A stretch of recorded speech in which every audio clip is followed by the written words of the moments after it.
Le Scénar se construit avec Folie d'encre, une chouette librairie et maison d'édition, 9 rue de la Résistance, 93 100 Montreuil, métro Croix de Chavaux. Albatros Web Radio. Albatros Web Radio. Le rythme du Scénar se fait au son de La Baguetterie, magasin de musique, instruments percussifs, 3638 rue Victor Massé, 75009 Paris, métro Pigalle. Albatros Web Radio.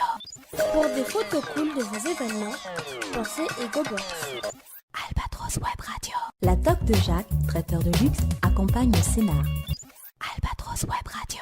Les membres du Scénar sont conduits par la société 5S, société de transport à la personne et location de véhicules de tourisme avec chauffeur. Albatros Web Radio. Le Scénar trinque avec les Champagnes, Jean-Baptiste et Édouard Martin. À consommer avec modération. Radio Albatros 93. Radio Albatros 93. Albatros 93.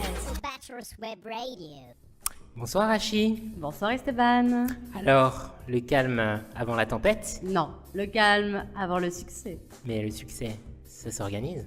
Oui, c'est bien pour ça qu'on fait le scénar, non? Qu'est-ce qu'on fait? On envoie le jingle? On envoie le jingle ou le générique. Ou le générique? C'est parti. Le Scénar. Le Scénar, of quality live acoustic performances. c'est de la radio. Une nouvelle émission. Le Scénar, Nouvelle émission, c'est trop cool. C'est trop cool. c'est trop cool. Allô? J'ai une mission pour toi. Ok, je prends. Parfait, fait. Avec Rachi et Avec Esteban Rachi. Jazz. Et Esteban Jazz. Albatros Web Radio. Je suis avec Rachi Et moi Esteban. et nous ne sommes pas tout seuls, il y a des chroniqueurs. Tu commences à les présenter? Allez, c'est parti. Nous avons Fanny dans le bien-être avant tout. Je vous demande de l'applaudir.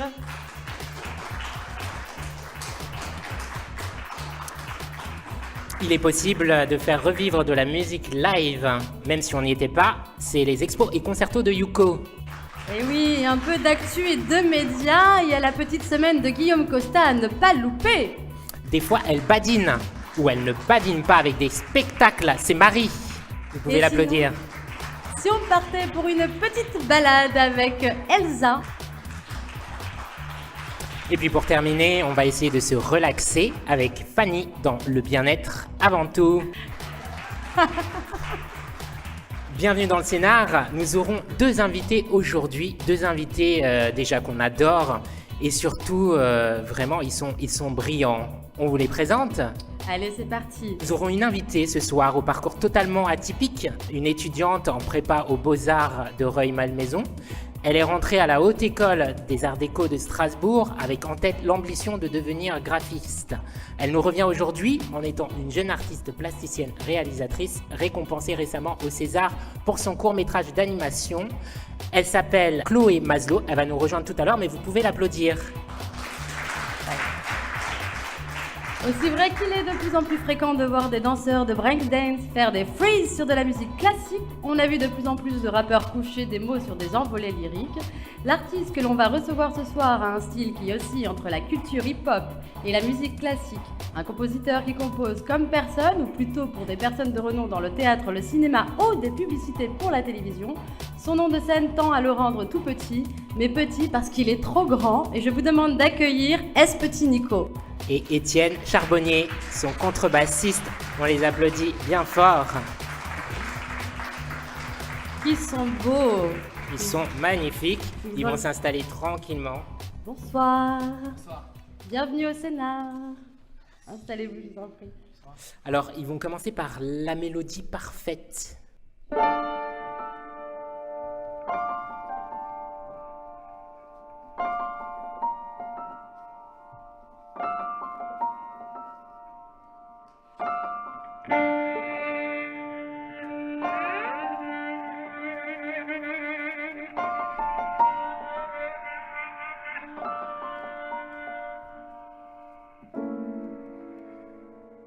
Mon fils, je n'ai pas de conseils à te donner. Tu traverses une époque à laquelle personne n'est préparé.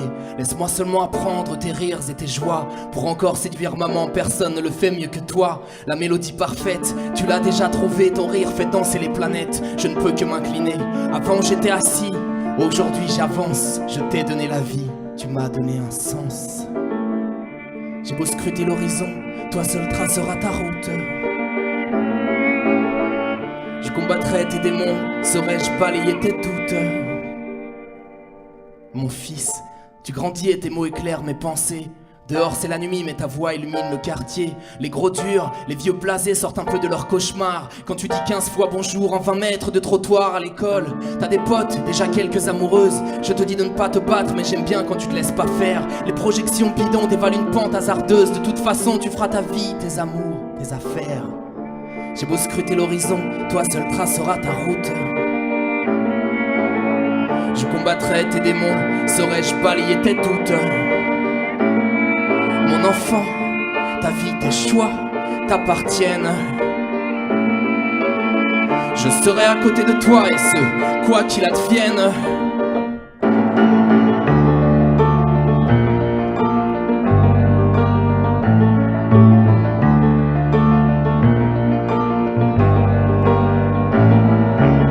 Mon fils, je crains déjà l'adolescent qu'un jour tu deviendras. Ta musique que je ne comprends pas, tes habits, ta coupe d'iroquois. Les mauvaises notes, les sorties, les clopes, les joints, les bagarres. Le hip-hop que tu trouves ringard, les filles, les capotes, les histoires. Mon fils, je serai toujours là, chaque jour je te regarderai.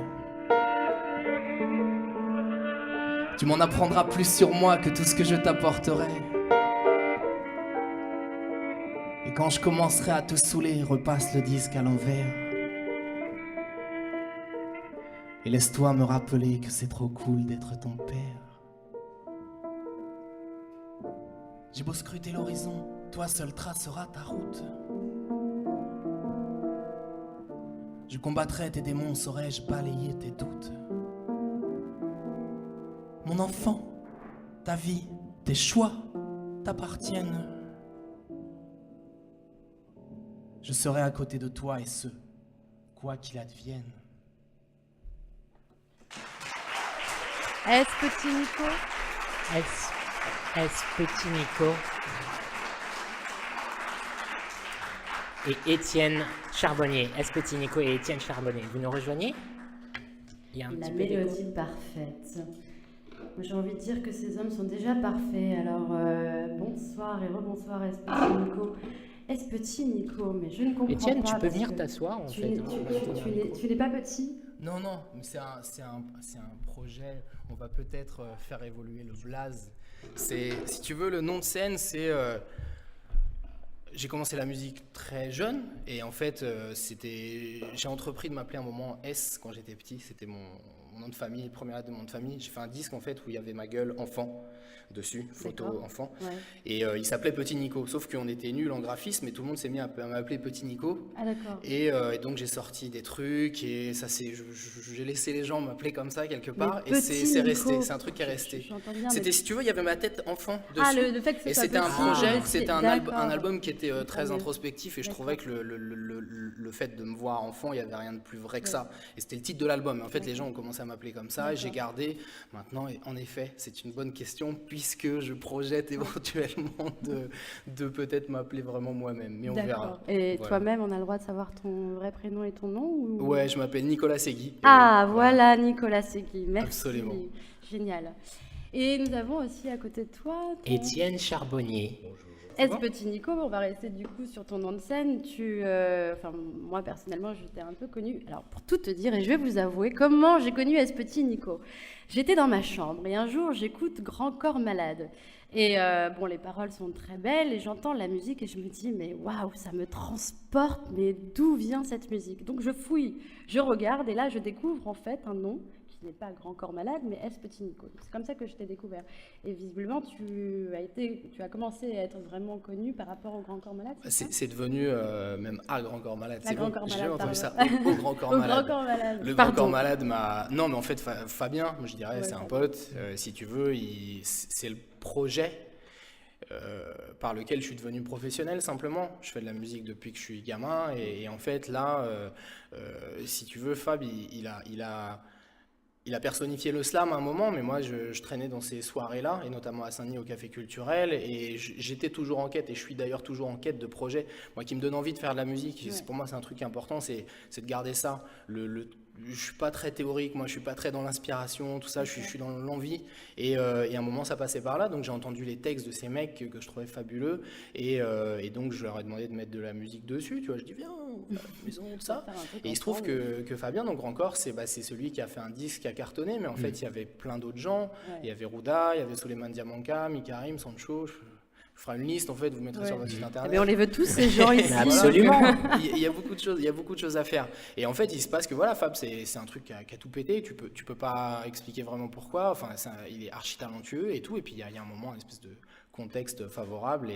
Je suis d'accord avec toi, la musique n'y est pour rien. Si, c'est ce que j'allais dire justement.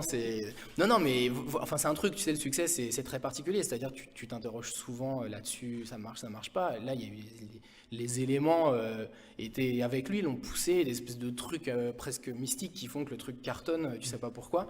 Et ouais, Fabi, il déchire, et je pense qu'on a fait de belles choses ensemble.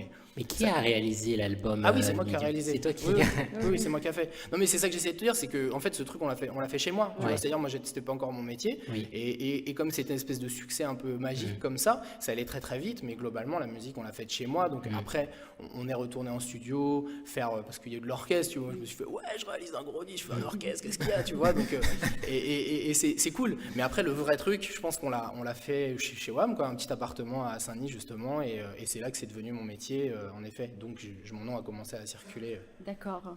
Et il y avait aussi Kerry James avec qui tu... Kerry, en fait, ce qui se passe, c'est que moi, c'est un mec que j'ai toujours un peu idolâtré quand j'étais petit. C'était un peu mon Michael Jordan, tu vois. Ouais. Il n'est pas beaucoup plus âgé que moi, mais c'est quelqu'un qui a une grosse influence. Simplement, je pense qu'il disait, moi je suis pas du tout un gars de cité, mais il disait des choses qui me touchaient, quoi. Je sais pas, c'est peut-être la remise en question, le fait qu'il se prend beaucoup la tête comme moi, je pense aussi, et puis qu'il parlait bien de choses, moi qui à mon sens sont très importantes en France. C'est juste que moi j'ai un peu la croyance que quand t'as dans une maison, il y en a un qui va pas bien, si tant qu'il va pas bien, le reste va pas bien. Et donc lui, je trouvais qu'il parlait bien notamment des vraies difficultés que tu peux avoir en quartier. Moi je suis pas, encore une fois, comme je te dis, quelqu'un de cité, mais j'ai grandi, j'ai de la famille en Seine-Saint-Denis, et puis très tôt, tu vois des trucs, tu comprends pas trop, et je trouvais qu'il parlait bien de ça. Et puis musicalement, voilà, il bossait avec DJ Mehdi à l'époque, c'était moi, Idéal J, un truc que je trouve, tu sais, c'est comme les Doors, tu vois, un peu comme Chopin, c'est des trucs qui pour moi sont des grands projets. Et en fait, ce qui se passe, c'est qu'à la fin de la première tournée de Grand Corps, j'étais également pianiste, directeur musical et tout, je me suis dit j'arrête. Je dis, je fais mon truc et tout. Et en fait, à ce moment-là, il y a Kerry qui vient me voir, qui me demande, tu veux être mon pianiste? Je dis, ouais, tranquille. Ouais. Mais quand on dit quand tu rentres chez toi, t'es plutôt, ah, yes! J'étais un peu intimidé, tu vois. Ouais. Et c'était cool parce que, en fait, justement, Grand Corps avait un duo avec Kerry. C'était l'album À l'ombre du show business dans le disque de Kerry. Et ce qui se passe, c'est quand je me suis retrouvé en tournée avec Kerry, il m'a dit, ah mais t'écris tout ça, et vas-y, est-ce que ça te dirait de faire, quand Fabien il est pas là, au début ça commençait comme ça, de chanter, d'écrire un couplet, et j'ai écrit un truc, il a kiffé, et encore maintenant on fait des concerts ensemble, et je le fais toujours parce que c'est un truc, on est connectés, tu vois, il est dans mon prochain disque aussi, Kerry, on est un peu énervés tous les deux à notre façon, tu vois, donc je pense qu'on a des mêmes préoccupations, des préoccupations communes, pardon, et donc il y a une espèce de truc qui se passe, et donc voilà, ça s'est fait comme ça avec Kerry. Alors nous, on a aussi un chroniqueur que parfois on kiffe, parfois pas, parce qu'il est un peu trash. Oui, il est acerbe. Mais vous regardez un peu l'actualité, Étienne? Oui, je suis un peu, ouais. Tu regardes un petit peu l'actualité. Et toi, Nico?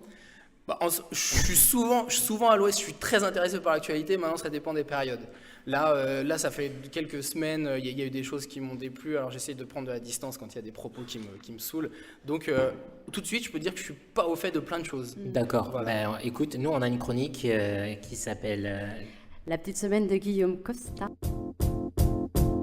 La petite semaine de Guillaume, la chronique Actu Média du Sénart avec Guillaume Costa. Avec Guillaume Costa. Albatros Web Radio. Bonsoir Esteban. Comment allez-vous? Écoutez, ça va pas mal ma foi. Et toi, public chéri, comment vas-tu? Ouais, bon, je veux bien que ce soit dimanche, vous avez l'air un peu crevé quand même, on va la refaire. Public chéri, comment ça va? Voilà. C'est un peu mieux, tu m'envoies ravi, et ben puisque tu vas bien, je vais m'évertuer à te foutre la boule à l'estomac. Et à ton avis, public chéri, comment vais-je faire? Tu sais pas. Ouais, exactement, mais je vais plus précisément vous parler de finance. Enfin, pour être plus précis, je vais vous dispenser un petit cours d'anthropologie financière, discipline fort méconnue, à laquelle je m'intéresse depuis quelque temps, au point d'avoir rédigé ma propre thèse. Alors, certains le savent, Manuel Valls a présenté vendredi le plan banlieue. Alors je pense qu'on est tous d'accord pour dire que malheureusement les mesures annoncées ne sont pas à la hauteur du phénomène et que les grands ensembles ne sont pas prêts de s'effondrer. Mais pourquoi, me direz-vous? Eh bien c'est très simple, parce qu'on n'a pas le pognon. Et pourquoi? Parce qu'on s'est trop endetté et qu'il est important de ne pas faire vaciller le marché. Mais quel rapport avec l'anthropologie financière, me direz-vous? Eh bien c'est très simple, ce manque cruel d'argent illustre parfaitement le fait que la classe politique n'a pas vraiment de pouvoir en ce bas monde. Mais alors, je vous le demande, public chéri, qui nous gouverne? Vous savez pas? On n'est pas dans la merde, hein? Heureusement que je suis là. Eh bien, figurez-vous qu'en me posant cette question, j'ai découvert que nous, pauvres homo sapiens, étions gouvernés par une espèce humaine supérieure que l'on trouve principalement dans les milieux de la finance et que j'ai décidé d'appeler par le doux nom de Homo Anculus. Alors, l'Homo Anculus ne se mélange pas à nous, les Homo sapiens, sauf quand il s'agit de nous enfoncer dans les fesses ce que Smith appelait la main invisible du marché. Alors oui, l'Homo Anculus vit dans un monde à part et par exemple mange en général tous les midis au Bristol. Parfois, à la sortie, il est confronté à de méchants gauchistes ou de dangereux syndicalistes qui ont l'outrecuidance de lui demander de lâcher un peu la bride ou de se verser un tout petit peu moins de bénéfices, ce qui pourrait faire qu'il arrêterait, lorsque, je l'ai dit, il mange tous les midis au Bristol, de prendre systématiquement le café gourmand. Bon. Alors attendez, on va faire un petit calcul rapide, hein. Juste pour info, le café gourmand au Bristol, c'est dans les 20 balles à peu près. Alors si on multiplie par 5, oui, je ne compte que les jours de la semaine, car le week-end, l'Homo Anculus n'est pas au Bristol, il est en général dans sa villa à Saint-Barth, en train de se taper une pute ukrainienne épilée à 15 000 balles la nuit. D'ailleurs, je sais pas pourquoi elles sont pas chères, les ukrainiennes, en ce moment. Donc, si on multiplie par 5, ça fait 100 balles, x 4, ça fait 400, x 12, ça fait 4800. Petite parenthèse, le mec se tape 4800 € de café gourmand par an. Ça va la boule, on est bien? Donc, si on multiplie ensuite par environ 10 000 Homo Anculus, qui possèdent à peu près 10% de la richesse mondiale, ça fait 48 millions. Alors 48 millions, c'est pas négligeable. Avec ça, on peut construire une école ou payer les dommages et intérêts de Bernard Tapie, ça change le monde. Eh bien, quand on demande à l'Homo Anculus ce genre d'effort, il répond en général très poliment. Oui, mais vous comprenez, on vit dans un monde globalisé et la concurrence est de plus en plus farouche, alors c'est pas possible. Alors il est très poli l'Homo Anculus, mais il faut savoir que c'est en apparence, parce que il est très important que vous sachiez que on vit dans un monde globalisé et la concurrence est de plus en plus farouche en substance. Dans le langage Homo Anculus, ça veut dire « va te faire enculer ».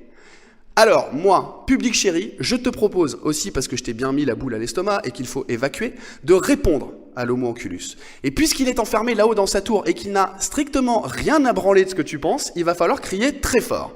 Alors, après un petit compte à rebours, je te propose d'expulser la colère qu'il t'inspire, et ce, sans aucune censure. Tu peux crier, taper, insulter, tout ce que tu désires du moment que tu casses rien, sinon c'est moi qui paye, et inutile de te préciser que je n'ai pas les moyens d'un Homo Anculus. On est prêt ? 5, 4, 3, 2, 1, à vous. Encore. Ah, le populisme, quelle belle invention. Merci et à la petite semaine prochaine. Merci Guillaume. Rachid, je rappelle qu'on est solidaire avec lui, mais qu'on décline toute responsabilité de ses propos. Non, c'est une blague. Radio Albatros 93. Radio Albatros 93. Albatros 93. Albatros Web Radio. Nous sommes toujours au studio Albatros avec Aspetti Nico. Et Étienne Charbonnier, son contrebassiste. Exactement. Ça va toujours ? Tranquille, tout va bien. Super. Alors, tu nous as interprété un titre qui s'appelle La Mélodie Parfaite. Est-ce que tu peux nous en parler un petit peu ? Bah ouais, je me disais, putain, je commence une émission avec un titre hyper prétentieux, c'est chaud. Mais en fait, j'assume. En fait, j'ai une phrase qui dit, en fait, c'est le rire de mon enfant. Voilà. Et pour moi, voilà, effectivement, c'est, j'ai eu un autre garçon depuis, mais lorsque j'ai écrit ça, c'était un petit peu, voilà, mon texte que je lui dédie et qui m'a fait, je pense, comprendre que on a toujours cette idée qu'on éduque ses enfants, mais moi je crois que ce texte m'a permis de comprendre la réalité, qui est plutôt que lui m'éduque moi. Ah oui. Et donc que j'ai beaucoup de choses à apprendre, et surtout ce que je dis au début, c'est que la période qu'on traverse est un petit peu spécial, je pense, et que là, la chronique du copain, ça soulève... Moi, je suis mitigé sur un certain nombre de choses, mais en tout cas, ça soulève des questions qui font qu'on est dans une période où, je pense, il n'y a pas forcément de réponse très établie sur la suite des événements et qui est préoccupante. Mais, et donc, ce que je dis, c'est que j'ai aucun conseil à lui donner parce que je ne sais pas moi-même comment gérer ça, mais par contre, j'ai toute sa force, toute sa fraîcheur. C'est ça que j'ai envie, moi, qu'il me transmette, parce que je pense que c'est un peu, pour moi, la seule issue pour garder l'humanité dont on a besoin, quoi. Voilà. Quand on écrit comme ça, où on compose une chanson, où on est inspiré, où on veut donner un conseil à son fils, est-ce que finalement, tu as appelé ça la mélodie parfaite justement, est-ce que de ce fait-là, on est un peu plus exigeant sur l'écriture, sur la musique? Est-ce qu'on essaye, je sais pas, du fait de lui écrire à lui? Voilà, c'est ça. Moi, je pense que l'exigence, non, c'est tout à fait autre chose. Pour moi, c'est important surtout d'être sincère. Mais par contre, effectivement, c'est important que tu parles de ça parce que pour moi, par contre, le projet dans lequel s'inscrit cette chanson, effectivement, j'essaye et je constate au quotidien que je peux pas prétendre à faire ce métier-là si l'exigence, elle est pas à chaque instant présente. C'est-à-dire qu'effectivement, je te parlais des slammers tout à l'heure et moi, j'avais commencé à écrire justement en faisant plus du rap quand j'étais plus jeune et là, quand j'ai rencontré le milieu du slam, ça intervenait à un moment où je pense que j'ai été saoulé par... C'est pas du tout le cas de tout le monde, hein, tu vois, mais il y avait pas mal de gens, en tout cas, que je connaissais, qui prétendaient faire de la musique pour sortir quelque chose très vite, pour avoir cette espèce d'image à la con de s'en sortir, ce qui pour moi ne veut rien dire, tu vois. Je vais faire du bif avec ma musique, ce qui veut rien dire quand tu sais que la musique n'est pas rémunératrice vraiment, que c'est très, très complexe, si tu veux faire du fric.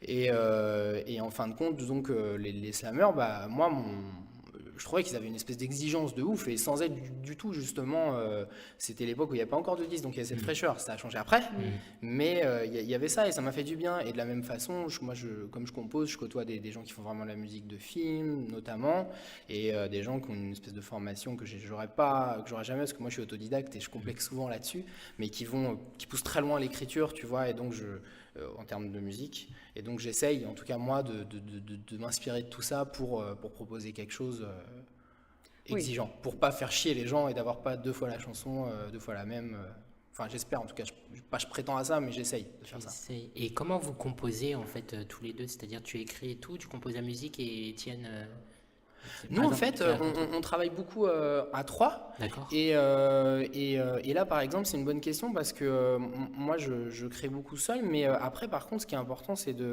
tu vois ce morceau là par exemple c'est un travail commun parce que toutes les parties d'Archet en fait c'est des idées d'Étienne, mais d'ailleurs c'est celui-là où tu seras celui-là c'est une co-compo, tu vois, c'est un truc que je peux faire à 2 mais c'est un morceau là qui effectivement prend une dimension supplémentaire vraiment. Et ensuite là aujourd'hui on est 2 et souvent on est 3 aussi parce qu'on travaille avec un batteur qui s'appelle Pierre Caillot qui ramène sa touche et oui moi je crée aussi avec les gars parce que je suis beaucoup dans la spontanéité, tu vois, je suis pas du tout un théoricien de la musique. Et moi, je joue ce que je ressens vraiment.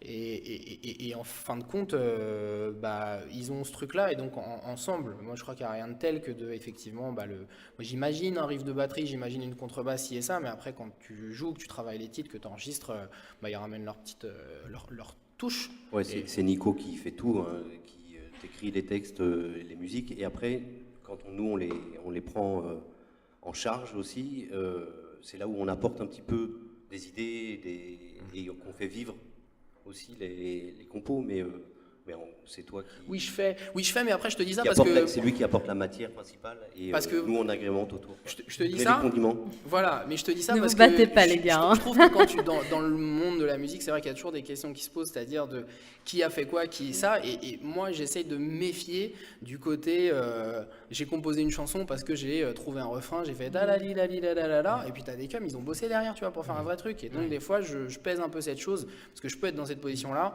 mais à mon sens c'est important de tout bien considérer, parce qu'en effet moi en tout cas le son de mon projet, il a été vraiment déterminé par mon travail avec Étienne et Pierre, tu vois. Mais moi quand je t'ai rencontré, je voulais un bassiste, du contrebasse, je dis contrebasse c'est tout, et en fait aujourd'hui c'est quelque chose qui est pour moi qui a une revendication, tu vois, parce que c'est très très bien. Ouais, et puis surtout ça correspond, c'est brut, c'est faux, ça. Voilà. Non, et puis la composition c'est très important, et l'interprétation aussi, c'est-à-dire que quand je dis que tu fais tout, c'est lui qui ramène toute la matière première, l'interprétation qu'on en fait à 3, et tout ce qu'on est très important aussi. Ça change toute la donne pour une création. Qu'est-ce qu'on en fait quoi après la matière. Donc voilà, tous les trois, on a, je pense, c'est quelque chose où ça circule bien. On a trouvé un bon rythme quoi. Le trio magique. Super. Un vrai trio. Eh bien, moi, je te propose, Esteban, d'aller à la recherche de Yuko. Yuko va nous présenter un concerto. Bah écoute, on va voir. Les expos et concertos de Yuko avec Yuko Ogino. Bonjour. Bonsoir, Yuko. Ah, bonsoir. Pardon. Donc, cette semaine, c'est une exposition. Super. Pas un concert. Et donc, bonjour, and hello to all you English speakers out there. Private joke. Cette semaine, je suis allée voir les expositions cours à la Maison européenne de la photographie, qui se trouve en plein cours de Paris, à côté du métro Saint-Paul. Le but de ma visite était d'aller voir l'Italie de Bernard Plossu, parce que j'ai vécu 1 an en Italie et c'est un pays qui m'est très cher.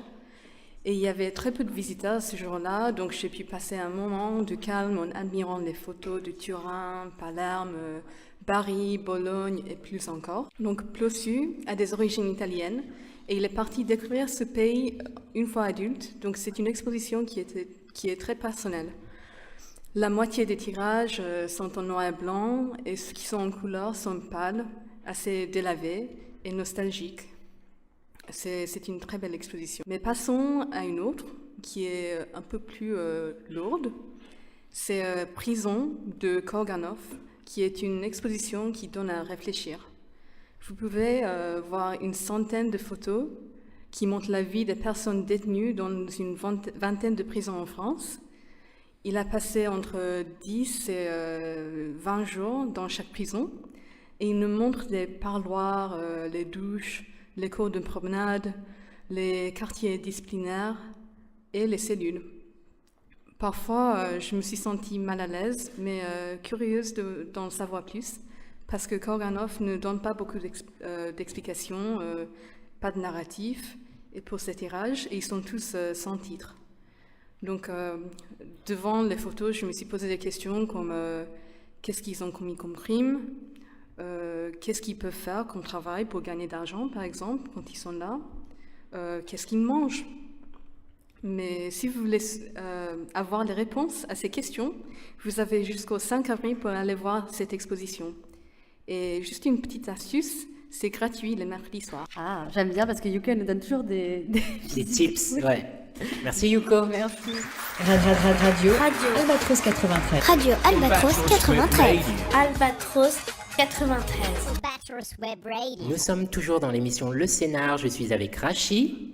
Et moi avec Esteban et avec nos invités, nos merveilleux invités. Alors pour nos auditeurs, ils ne les voient pas, mais je vous conseille d'aller fouiller sur Internet parce que c'est des bombes atomiques. Voilà, ça s'est passé. Petit Minico et Étienne Charbonnier. Et on a du public aujourd'hui. Et oui. Un public très nombreux. Très très nombreux. Alors je vous rappelle que ils ont bien fait de venir parce qu'en fait on a eu en interview le groupe Fauve, le collectif Fauve. Exactement. Ouais, je leur ai demandé de dédicacer en fait un vinyle que j'avais pris. Malheureusement c'est dans leur, je vais pas dire politique, mais ils ont préféré qu'on se prenne un pot, qu'on aille prendre une bière plutôt que de juste faire une dédicace sur un CD. En tout cas ils sont très contents qu'on vous l'offre aujourd'hui, et c'est pour ça qu'on a pris vos noms, pareil, Petit Nico, Étienne, vous mettrez vos noms sur des bouts, et on mettra ça dedans, on fera un petit tirage au sort, et puis voilà, il est là, vous ne le voyez pas pour ceux qui nous écoutent, mais ceux qui sont dans le public, il est comme ça, tout beau, et il y a un CD inclus à l'intérieur, donc si vous voulez le partager après, enfin je sais pas. Voilà, alors tout de suite, on écoute Ressent.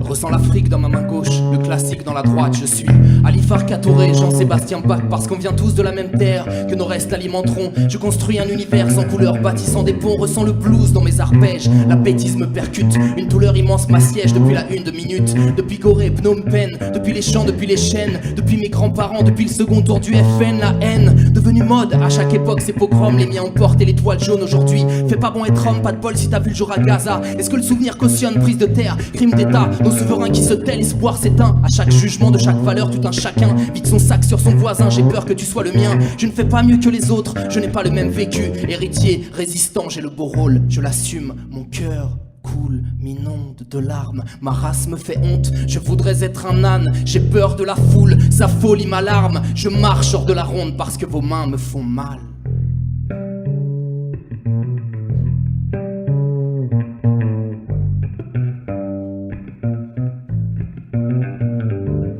Le devoir de mémoire nous fait oublier le présent, à croire que l'être humain ne souffre plus depuis les camps. La folie en profite, assassine tranquillement. Le monde reste assis devant son écran. On exploite toujours, tous, chaque jour. Les ressources sont nôtres d'après le cours de la bourse. La terre une marchandise, les identités s'effacent. La crise rappelle aux craintes de chacun de s'attacher à sa caste. On se replie, besoin de se trouver des ennemis. La différence est prétexte à protéger sa famille. Laisser surgir l'infamie, faire rugir les armes. Pas de quoi faire rougir le pire dirigeant que le racisme incarne. J'enquête au cœur de ma conscience. Quand la colère me submerge, je deviens féroce. Parfois l'intolérance me précède, alors je m'impose mes préceptes pour enfin trouver la paix. Apprendre à vous connaître avant de juger vos méfaits. Mon cœur coule, m'inonde de larmes. Ma race me fait honte, je voudrais être un âne. J'ai peur de la foule, sa folie m'alarme. Je marche hors de la ronde parce que vos mains me font mal.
Petit Nico et Étienne Charbonnier.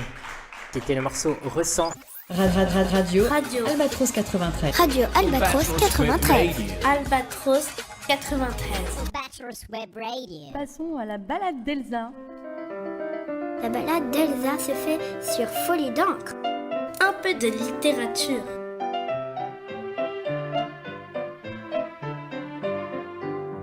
Bonsoir à tous. Cette semaine, je vais vous parler donc de l'auteur brésilien Paulo Coelho, révélé par le succès du livre L'Alchimiste en France en 1994. Il a continué à nous faire voyager dans l'univers chamanique, spirituel, profond, avec ses nombreux livres jusqu'à aujourd'hui. Alors, c'est-à-dire, lorsque je dis jusqu'à aujourd'hui, jusqu'à sa dernière œuvre, Adultère, qui est, contrairement à ce qu'il nous a habitués, très terre-à-terre et dénuée de magie. C'est l'histoire d'une femme mariée qui a 2 enfants, le début de la trentaine et qui a un mode de vie aisé. L'histoire se passe en Suisse, sûrement un choix stratégique de l'auteur pour appuyer l'aspect rationnel de son nouveau roman. On a tous une idée stéréotypée du Suisse standard, conformiste, sans conflit, tout gentil, qui ne fait pas de vagues, et qui a des banques accueillantes, chaleureuses, de bon chocolat, des marmottes, je m'égare.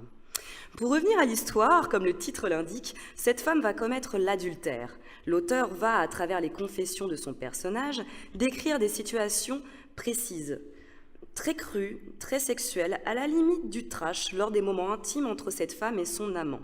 Alors sûrement une façon de rester tendance, en collant à la mode libertino-érotico, amenée par le succès du livre Les 50 nuances de Grey, dont tout le monde a déjà entendu parler, pas besoin de faire de publicité. Dans Adultère de Paulo Coelho, il propose une analyse de pourquoi, comment quelqu'un de marié, d'amoureux, qui a une vie paisible, qui est heureux et qui n'a aucune raison apparente d'être insatisfait de sa vie et de son couple, va tromper son conjoint du jour au lendemain. Alors, pour être honnête, j'ai lu beaucoup de livres de Paulo Coelho. Et je reconnais que cette fois-ci, bien que le sujet soit intéressant, ne pas avoir été fascinée par son histoire. Sûrement écrite pour des femmes qui ont dépassé la trentaine, qui sont mariées ou autres et avec des enfants. Celles-ci se reconnaîtront peut-être et par la même occasion seront-elles touchées? Ça n'a pas été mon cas. Je l'ai trouvé moins rythmé, énergique que ses précédents romans. Cependant, je reconnais quand même le talent de la plume de l'auteur, fluide, humaine, émotive, dans la description des vies atypiques de ses personnages. Ce livre, plus proche des confessions d'un journal intime que d'un roman, divise les opinions sur son succès, mais ce n'est qu'une question de goût et de génération selon moi. Donc, si je devais m'adresser à l'auteur, je lui dirais « Pour ton prochain roman, décris-nous tes univers magiques, pleins de fantaisie comme tu as toujours su le faire. Le rationnel, laisse-le aux autres. Tu es l'un des auteurs qui fait de n'importe quelle femme une héroïne, une déesse, une guerrière forte et courageuse, dont tout le monde envie. J'avais envie de te dire merci de nous déconnecter notre réalité depuis plus de 20 ans. Et là, j'ai envie de te dire vivement ton prochain roman. Reviens-nous. Allez, Paolo, tes lecteurs comptent sur toi. Merci, Elsa. Radio Albatros 93. Radio Albatros 93. Albatros 93. Albatros Web Radio. Eh bien, nous sommes toujours au scénar avec Esteban. Je suis avec Rachi. Et nous avons nos invités S. Petit Nico. Et Étienne Charbonnier. Exact. Et on a du public. Alors, Esteban, S. Petit Nico, Étienne, moi j'ai une petite surprise, parce que j'aime bien faire des petites surprises comme ça. Est-ce que vous connaissez Oda et Dako? Dakoda. Moi, je les ai rencontrés tout à l'heure. Oh oui, toi tu as triché. Ce sont des maîtres de l'impro et du flow, des flingueurs. Je vous demande de les accueillir, s'il vous plaît. Très fort, s'il vous plaît.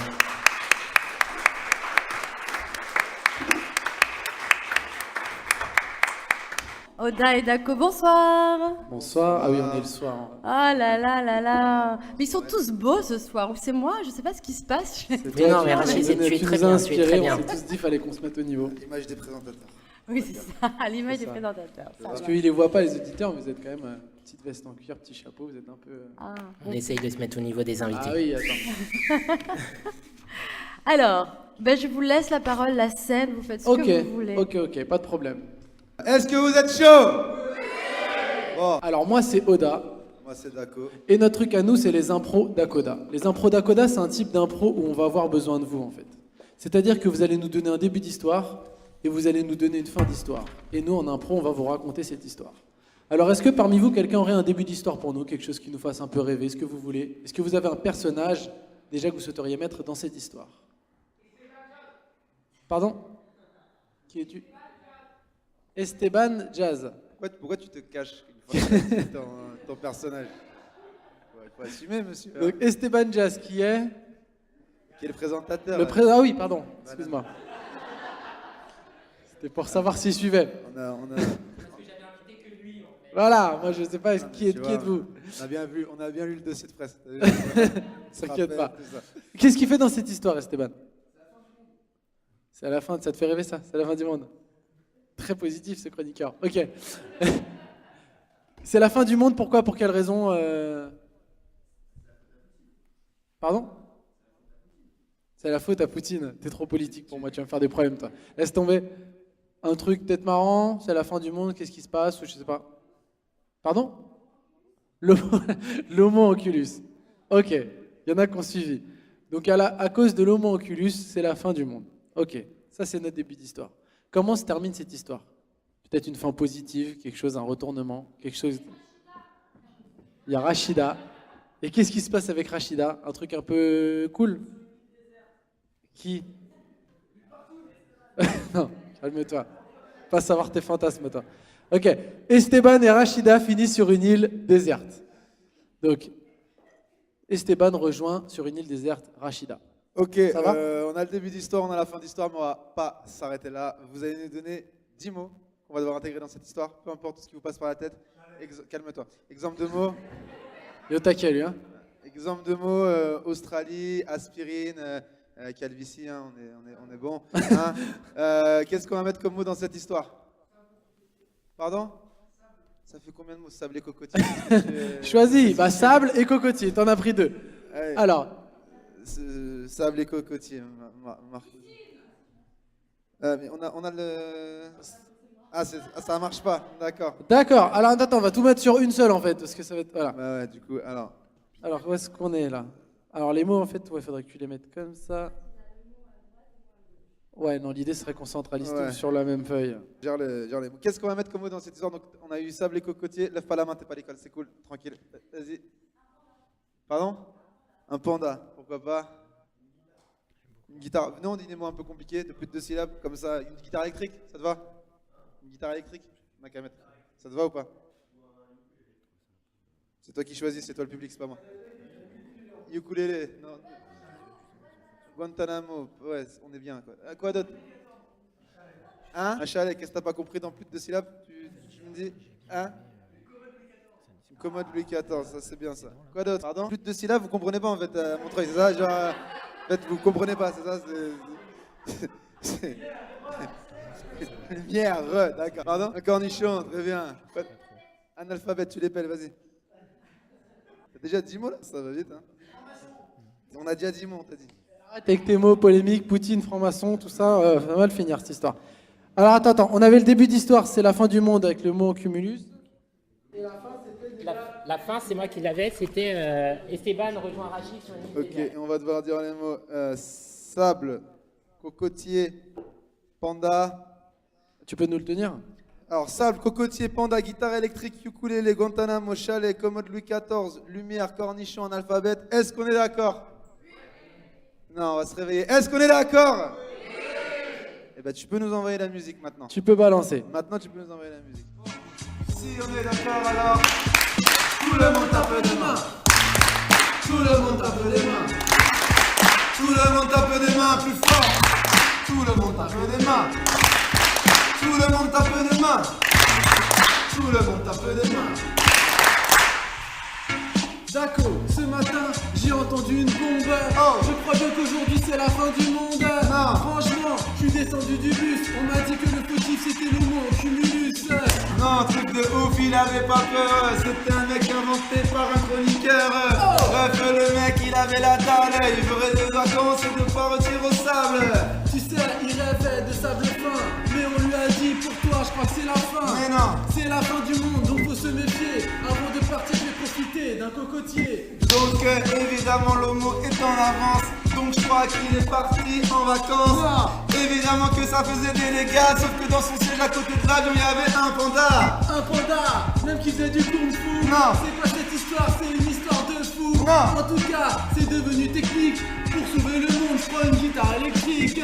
Bref, tout le monde arrive sur le lieu de vacances, c'était très loin de la banlieue. Non. Je te jure là-bas, il faisait la fête d'été. Et il y avait un mec bizarre qui faisait du ukulélé. Non. Oh, il s'appelait Israël.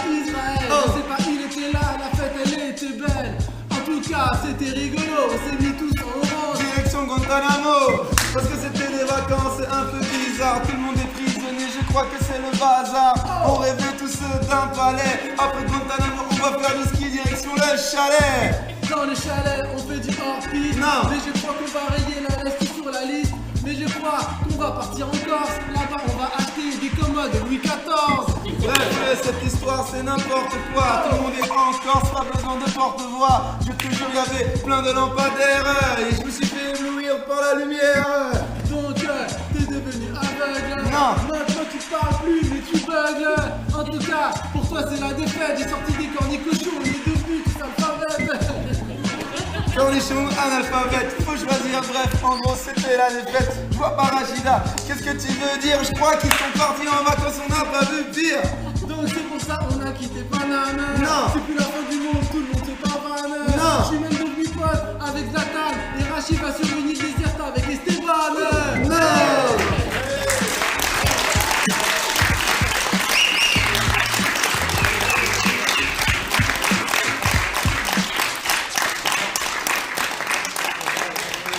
Oda et Dako, les flingueurs de l'impro. Alors, C'est ça. Nico, qu'en penses-tu? Bah c'est cool, moi ça me rappelle il y a longtemps, ça j'aime bien. Quand, Ouais, désolé pour les conditions, parce que bon là on voyait pas les mots, enfin c'était un peu galère. Ça défonce, c'est ça, c'est là que ça se passe. Pas dans les, voilà. Les meilleurs moments dans les concerts, c'est quand ça part un peu en couille au niveau de la technique. Exactement. J'aime bien. On est rock'n'roll ce soir. C'est ça. Voilà. C'est ça, l'ancienne. Alors, Oda, Dako, avec qui on commence? Avec toi. Avec moi. Déjà, on va commencer avec toi. Déjà. Alors moi j'ai une petite question très rapide, parce que vous êtes connus très jeunes, si j'ai bien compris, Yes. et vous avez fait des études ensemble, c'est ça? C'est ça. Ouais, je sais pas si le lycée c'est des études. Mais Bon, on va dire des études. On va dire ça. Et comment vous est venue l'idée de faire ce petit duo humoristique et à la fois, c'est quoi le déclic? C'est de fil en aiguille en fait. À la base on faisait de la musique. De la musique on est venu à l'impro, avec tout ce qui était l'époque des battles, etc. Ouais. Ensuite on a découvert le monde du stand-up, de l'humour, et on s'est dit que ce serait bien de mixer un peu les deux et de faire un spectacle dans lequel il y a un peu tout ce qu'on sait faire. C'est-à-dire de la comédie, des sketchs, de l'impro, de la musique. D'accord. Et d'avoir un spectacle participatif, quoi. D'accord. Ça veut dire qu'en fait, vous étiez musicien à l'époque? C'est ça. Ah. Exactement. Chanteur? Vous jouiez d'un instrument? Alors lui, c'était un zouker. Ouais. Je traînais avec beaucoup d'antilles à l'époque. Zouker. Non, chanteur, ouais. Chanteur. Et toi aussi? Ouais. Donc c'était du chant, du rap, c'était toute cette mouvance, quoi. D'accord. Assez hip-hop, ouais. Assez hip-hop. Et après, donc vous êtes arrivé sur Paris. Moi, je on vous était. ai... Non, on habitait déjà à Paris. Oui, oui. On n'est pas arrivé sur Paris, on était déjà là. On a pris le métro, on a pris 3 stations, on est arrivé C'est sur ça. Paris. Moi, je pensais qu'il venait des îles, tu vois, le zouk, les îles.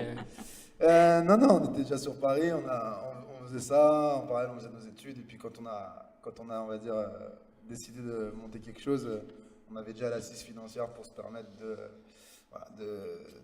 suivre des projets, de poursuivre des projets de manière sereine. Donc, et puis après ça a été super vite. Très vite le spectacle a été monté, ça a bien marché, le bouche à oreille a fonctionné, donc du coup maintenant on fait plus que ça. D'accord. Voilà. Et vous avez fait la première partie de Nawel Madani aussi. Voilà, on a fait les premières parties. Toujours? Ouais. Et vous m'avez pas invité ni Esteban, mais alors qu'est-ce que vous quand attendez, vous les voulez, gars? avec grand plaisir, on fait l'Olympia le 8, 9, 10 avril, donc avec grand plaisir. Sinon, c'est le Palais des Sports, c'est ça? Ou non? Non, ça sera pour 2016. D'accord. Le Palais des Sports, mais là pour l'instant, on fait les grosses salles parisiennes, les Zéniths, mais voilà. Toujours avec Nawel. Toujours en première partie, ouais. En première partie. Alors, qu'est-ce qu'on retrouve dans votre spectacle, en fait? Parce que là, vous nous avez fait une petite démo, mais je suppose qu'il n'y a pas que ça, en fait. C'est un spectacle assez brut, en fait.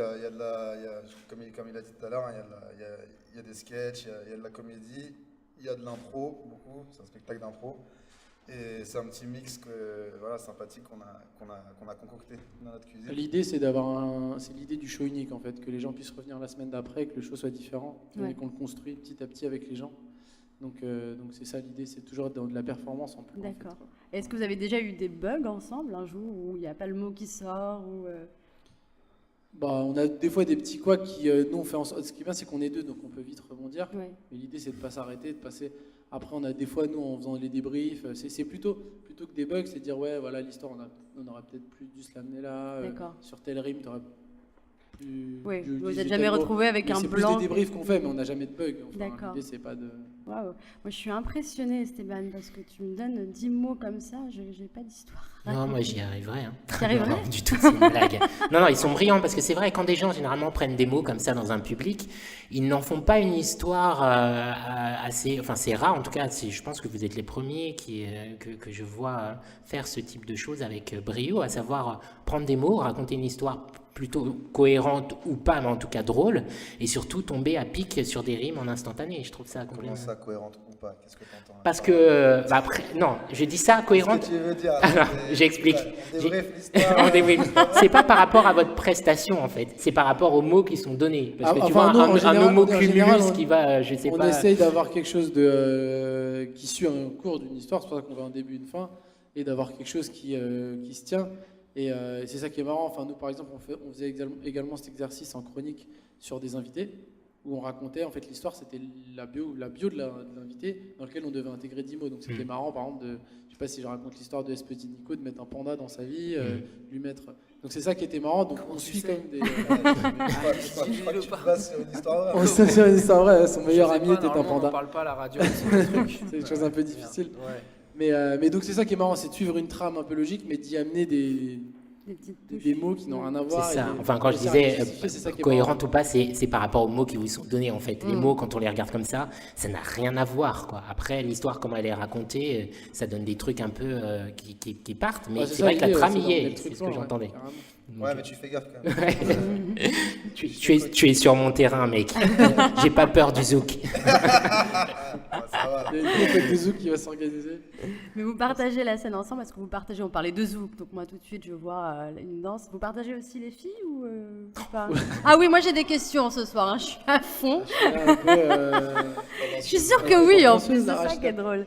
Non, bah non, on partage pas les filles. Vous avez le droit de dire next ou... C'est la journée de la femme en plus. Ah ouais, c'est vrai. Des propos. Non, pour le coup, on parle. Moi je partage pas sur ce terrain-là.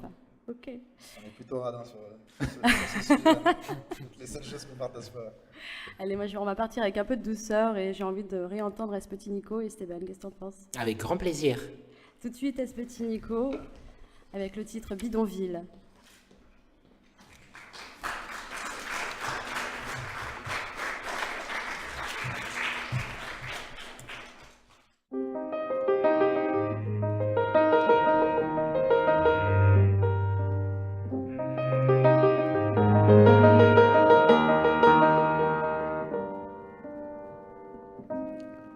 J'imagine ta vie quand je croise ton vélo.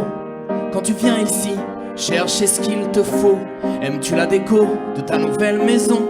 Fait-il assez chaud sous des bouts de carton? J'imagine ta vie, je la vivrai jamais. Moi je viens pas de Roumanie ou d'un pays tout près. Ton fils aime-t-il ce jouet que tu as trouvé chez moi au sein de mes déchets? Je ne vis pas dans ton pays. Ton fil.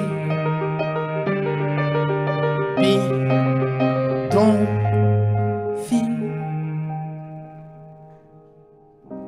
J'imagine ta vie, je fais que l'imaginer. Au mieux je te dis bonjour, je suis un peu apeuré. J'ai 3 milliards de choses dans ma jolie maison, des vases, des roses et des bouts de carton. J'imagine ta vie, celle de tes enfants, qu'ont le même âge que les miens, mais qu'ont l'air bien plus grands. Mon fils m'a demandé pourquoi vont pas à l'école, si le Seigneur le sait. Vit-il dans ton bidonville?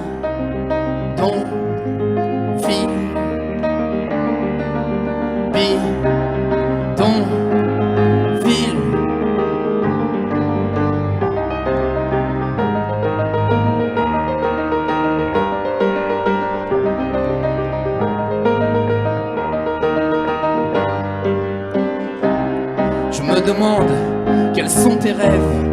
Un bout de viande, un retour au bled pour tes enfants. Quel lendemain, un peu d'argent, des bouts de pain. Et cette chanson, l'entendras-tu? As-tu le son sur ton bout de rue? Cette chanson, je la chante pour moi, pour nous qui ne vivons pas dans ton bidonville.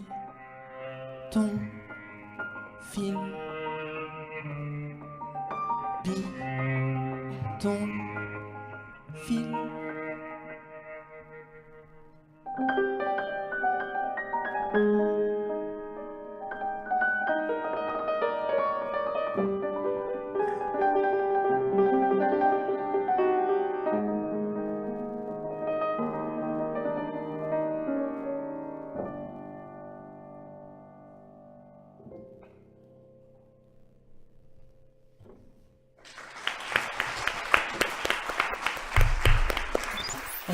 Radio Albatros 93. Radio Albatros 93. Albatros 93. Albatros Web Radio. Toujours dans le scénar, alors on vient d'entendre le titre Bidonville, c'est un titre que j'aime particulièrement. En fait, dans tes textes, tu as quand même un regard sur la société, tu dis quand même un certain nombre de choses conscientes, on va dire. Bah, j'espère, ouais. Ouais, mais c'est pas tout le monde qui le fait, ce petit Nico. Hein. Non, mais c'était ton quand même. C'est quand même. Oui, mais c'est le quand même parce que. Ça, c'est parce que tu as surpris Esteban. Tu sais, c'est Esteban, il lui en faut. Très cassant. Non, oh là là. Je trouve Esteban, en termes de questions. Bon, sur ton album, j'ai quand même aimé un titre. Et tu vois qu'il est quand même. Non, mais quand même. J'ai le piano quand même. Ça va? Non, mais il est tout gêné. En plus, tu m'as dit que je sais qu'il me disait qu'il kiffait ce titre, donc c'est cool. Ouais, bah moi, écoute, l'écriture, c'est pour ça que je te parlais de Kerry tout à l'heure, parce que c'est vraiment moi quelqu'un en termes d'écriture qui a beaucoup joué, enfin parce que j'ai toujours été comme ça, c'est-à-dire que moi je suis dans la musique, je fais de la musique depuis que je suis tout môme, mais j'ai jamais même tout à fait compris pourquoi tu chantais une chanson pour chanter une chanson, tu vois, c'est-à-dire je suis un peu extrême, hein, je suis dans ce que je dis, mais de plus en plus je me détends, et des fois je kiffe, tu vois, la musique, et puis il y a justement pas mal de rappeurs américains qui m'apportent ça, tu vois, par exemple Busta Rhymes, il peut raconter n'importe quoi d'une chanson du début à la fin, et il me rend heureux. Maintenant, moi, et puis surtout avec la langue française, je trouve que c'est pas une bonne langue d'entertainment, tu vois, vraiment pure, en tout cas pour ma part, et effectivement, souvent moi les chanteurs français qui me plaisent, c'est le texte, et puis moi comme je suis foutu, en fait, simplement, j'écris, je pense à la base très basiquement sur le jeu, sur ce que je ressens, et après par contre je vais creuser là-dedans. Mais encore une fois, je suis toujours hyper admiratif des gens aussi qui savent prendre de la distance, qui savent parler de leur voiture ou de je ne sais quoi d'une belle façon, tu vois. Moi après personnellement, effectivement, tu parlais des actus tout à l'heure, je suis très très préoccupé par... j'ai toujours été comme ça, tu vois, par le monde dans lequel on vit, que moi, effectivement, je me suis jamais tout à fait senti à ma place depuis le premier jour où j'ai foutu le pied dans une école, le premier salaire, toutes ces conneries, tu vois. Moi, je pense qu'il y a besoin de créer d'autres choses, et donc, oui, je parle de ça dans mes chansons. Ouais. Je parlais le petit quand même derrière les chansons conscientes. Il lâche pas l'affaire. Il lâche pas l'affaire, parce que je voudrais que ce soit clair, en fait, c'est qu'il y a certaines personnes qui vont dire des choses. Dans son clip, en fait, on évacue c'est un camp d'étrangers, en fait, de sans-papiers, ou je sais pas vraiment ce qu'ils sont. D'ailleurs, c'est pas le but, ça pourrait être n'importe qui, et c'est quand même d'une extrême violence. Et quand on entend le piano, on a l'impression c'est doux, il dit des choses, et pourtant c'est super fort. Donc je dis c'est conscient, et il y a le quand même qui est sweet. Bon, bref, passons. C'était petite non. Oui. Bon, alors allons, partons au théâtre. Et on parlait de la langue française, et je crois que Marie qui badine ou banne va nous parler des franglaises. Des franglaises? Oui. Waouh, je connais les franglaises. Et bien sûr, on envoie le jingle. C'est un roc, c'est un pic, c'est un cap. Que dis-je, c'est un cap, c'est une péninsule. Curieux, de quoi sert cette oblongue capsule? Décris-toi. Marie badine ou ne badine pas, c'est votre rubrique spectacle. Aimez-vous de ce point les oiseaux que paternellement vous vous préoccupez? Bonsoir à tous. Alors, cette semaine, je suis allée à Bobino et j'ai découvert la nouvelle version du spectacle des Franglaises. Et justement, tout à l'heure, Petit Nico parlait de l'écriture. Et justement, les Franglaises, en fait, chantent en français littéral des chansons que tout le monde connaît, des grands classiques anglo-saxons, plutôt pop, plutôt rock. Et ça devient extrêmement drôle. Donc j'ai justement un petit jeu par rapport à leurs chansons. Je vais vous dire des vers en français, qui sont en fait donc des chansons anglaises, et vous allez essayer de déterminer de quelle chanson il s'agit. Tu dis oui, je dis non, tu dis stop, je dis va, tu dis au revoir, je dis bonjour. À votre avis, quelle chanson anglaise ça peut être? Ce sont effectivement les Scarabées, tout à fait, les Beatles, pour la chanson Hello Goodbye. Il y en a une qui est très sympa aussi, vous allez trouver tout de suite parce que ça commence avec le titre de la chanson, mais en français. Billy Jean n'est pas mon amante, c'est juste une fille qui clame que je suis le 1, mais le gosse n'est pas mon fils. Billie Jean Michael Jackson. Oui, c'est Michel, le fils de Jacques, mais tout à fait. On vous laisse réfléchir. Voilà. Donc en fait, l'idée du spectacle, effectivement, c'est de traduire littéralement donc les grandes chansons anglo-saxonnes. Et en fait, ça fait une dizaine d'années que les Franglaises tournent un petit peu partout en France. Ils sont passés par l'Olympia, entre autres. Donc là, comme je le disais, ils sont à Bobino jusqu'à début mai, du mercredi au samedi. Donc allez vraiment le voir, le spectacle vaut vraiment la peine. À peine installés dans les fauteuils, les comédiens sont déjà dans la salle pour mettre un petit peu l'ambiance, parce que bon, Bobino c'est 900 places, hein, donc il faut animer effectivement tout le monde. On sent tout de suite l'énergie que dégagent les 12 comédiens, chanteurs, humoristes. Vous avez 8 hommes et 4 femmes. Et quand je dis comédien, chanteur, etc., c'est que en plus de traduire, ils jouent vraiment des personnages sur scène. C'est pas juste le jeu où on vous lit en français et au public de déterminer ce qui se passe et quelles sont les chansons. Il y a une vraie mise en scène. Et c'est vraiment très très drôle. Niveau musical, ça va de Sinatra à Daft Punk, avec une préférence pour le rock des années 70. Donc autant dire que tous les publics s'y retrouvent. Pour tout vous dire, j'étais avec ma mère, qui elle est plutôt David Bowie, Beatles et compagnie. On a toutes les deux autant ri que possible. D'ailleurs, on ne peut que rire aux larmes en découvrant les traductions des chansons qu'on fredonnait sans réfléchir. Moi, mon coup de cœur, en l'occurrence, c'était Boys and Girls de Blur. Je vous en dis pas plus, vous découvrirez la traduction si vous allez voir le spectacle, que je vous conseille. Donc en fait, ils jouent avec les codes, surprennent par leur bruitage sophistiqué, leur chorégraphie délirante, parce que 12 personnes sur scène, sur ce plateau, faut le remplir. Et effectivement, il y a une vraie chorégraphie. La mise en scène permet un vrai fil conducteur entre les chansons. Il n'y a absolument pas le temps de s'ennuyer ou de trouver le spectacle routinier. On oscille justement entre hommage et parfois gentille moquerie. C'est un vrai moment de détente à découvrir entre amis, famille, ennemis, peu importe, on ressort tous avec le smile, enfin, le sourire.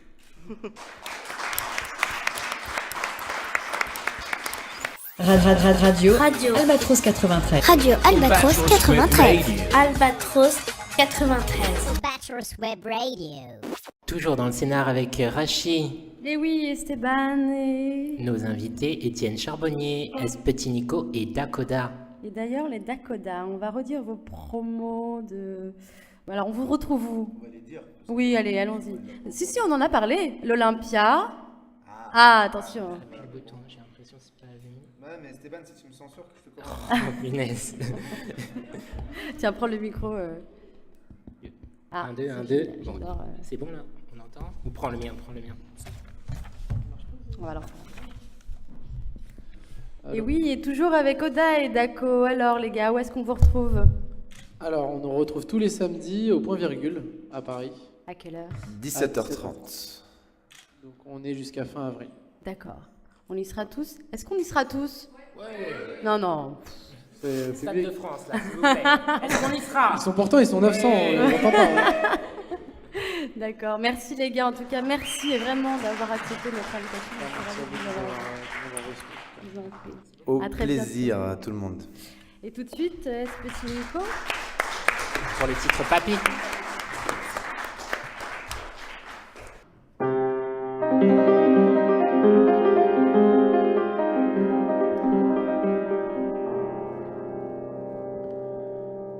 Tu t'es posé sur mon cœur comme un poinçon sur de l'or. Petit-fils de mon héros, j'ai appris à être fort. Tu as porté ta croix, mais jamais une étoile, comme un shérif ou un juif pendant une guerre mondiale. La nourriture cachère et tes histoires de résistants t'en parlaient pas. Tu préférais faire rire tes petits-enfants, je ne t'ai pas vu avec une arme, agitant un drapeau. Je n'ai connu que ton sourire, ta canne et ton chapeau. Yankoff, l'Israélite, est devenu Papy Bernard. Tu t'es battu pour la France et ce quoi qu'il en coûte. Deviens ton héros pour une patrie ou par hasard. Pour notre avenir, tu as laissé ton passé sur le bord de la route. Ta famille, c'était nous, et pas la souffrance humaine. C'est de l'amour et pas du gaz qui coule dans mes veines. Je sais pas trop ce que tu pensais du retour à la terre, d'Israël, de la guerre, des colons, des bulldozers. Savais-tu qu'une victime devient bourreau? Te méfiais-tu de Dieu ou de la religion, des humains, de leurs idées ou juste de leur passion? Finalement, tu as rangé ta foi dans un tiroir de ton bureau, alors t'as rien demandé et t'as bossé comme un fou. T'as escaladé les parois surplombant le fond du trou pour accéder à la lumière.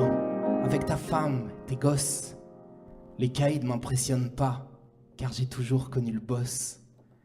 Et puis y'a nous, t'as jamais rien voulu nous laisser porter, ni le poids du passé, ni nos gros sacs d'écoliers. Après, c'est la vie, mais je voulais te remercier de m'avoir laissé ce piano et l'envie d'avancer. Alors, j'oublierai tout ce que t'as pas voulu me dire, je garderai ta voix, ton regard, ton sourire, tes matchs de foot et ta télé toujours trop forte, tes sonotones par terre et mamie qui s'emporte. Je me souviendrai d'un vieil homme qui avait toujours la flemme, sauf pour se promener des heures dans les rues du 12e, les mamans, les commerçants, tous un peu amoureux de ce passant déambulant, le plus gentil des petits vieux. Quand la musique viendra du bout de mes doigts, la beauté d'une mélodie me dira que tu es là. Alors je sourirai comme tu me l'as appris, et je vivrai comme un homme jusqu'à la fin. C'est promis. Merci.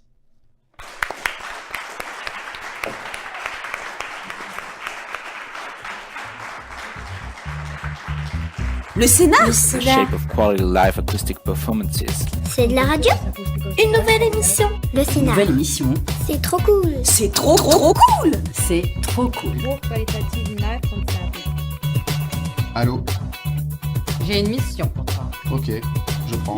Parfait, fait. Avec Rachid et Avec Esteban Rachid Jazz. et Esteban Jazz. Au Bachelor's Web Radio. Alors nous allons accueillir notre deuxième invitée. Elle nous fait l'honneur de sa présence aujourd'hui. Elle vient de recevoir une distinction en tant que cinéaste. C'est Chloé Maslow. Je veux qu'on l'applaudisse bien fort, s'il vous plaît. Un, deux. Chloé Maslow. Mais décidément, c'est une beauté aussi. Toute fleurie. Bonsoir Chloé. Bonsoir. Comment vas-tu? Très bien. Merci beaucoup d'être là. Ça nous Merci fait à très vous pour plaisir. l'invitation. Donc tu viens de recevoir un César pour l'une de tes œuvres. Comment on se sent lorsqu'on reçoit une telle distinction? On se sent bien. On se sent. En fait, c'est vraiment une forme d'encouragement, en fait, de confirmation, de se dire que là, on est vraiment dans la voie qu'on a choisie est la bonne et qu'il faut continuer. Je le prends pas du tout comme une consécration parce que je pense que c'est pas un objectif en soi, les récompenses.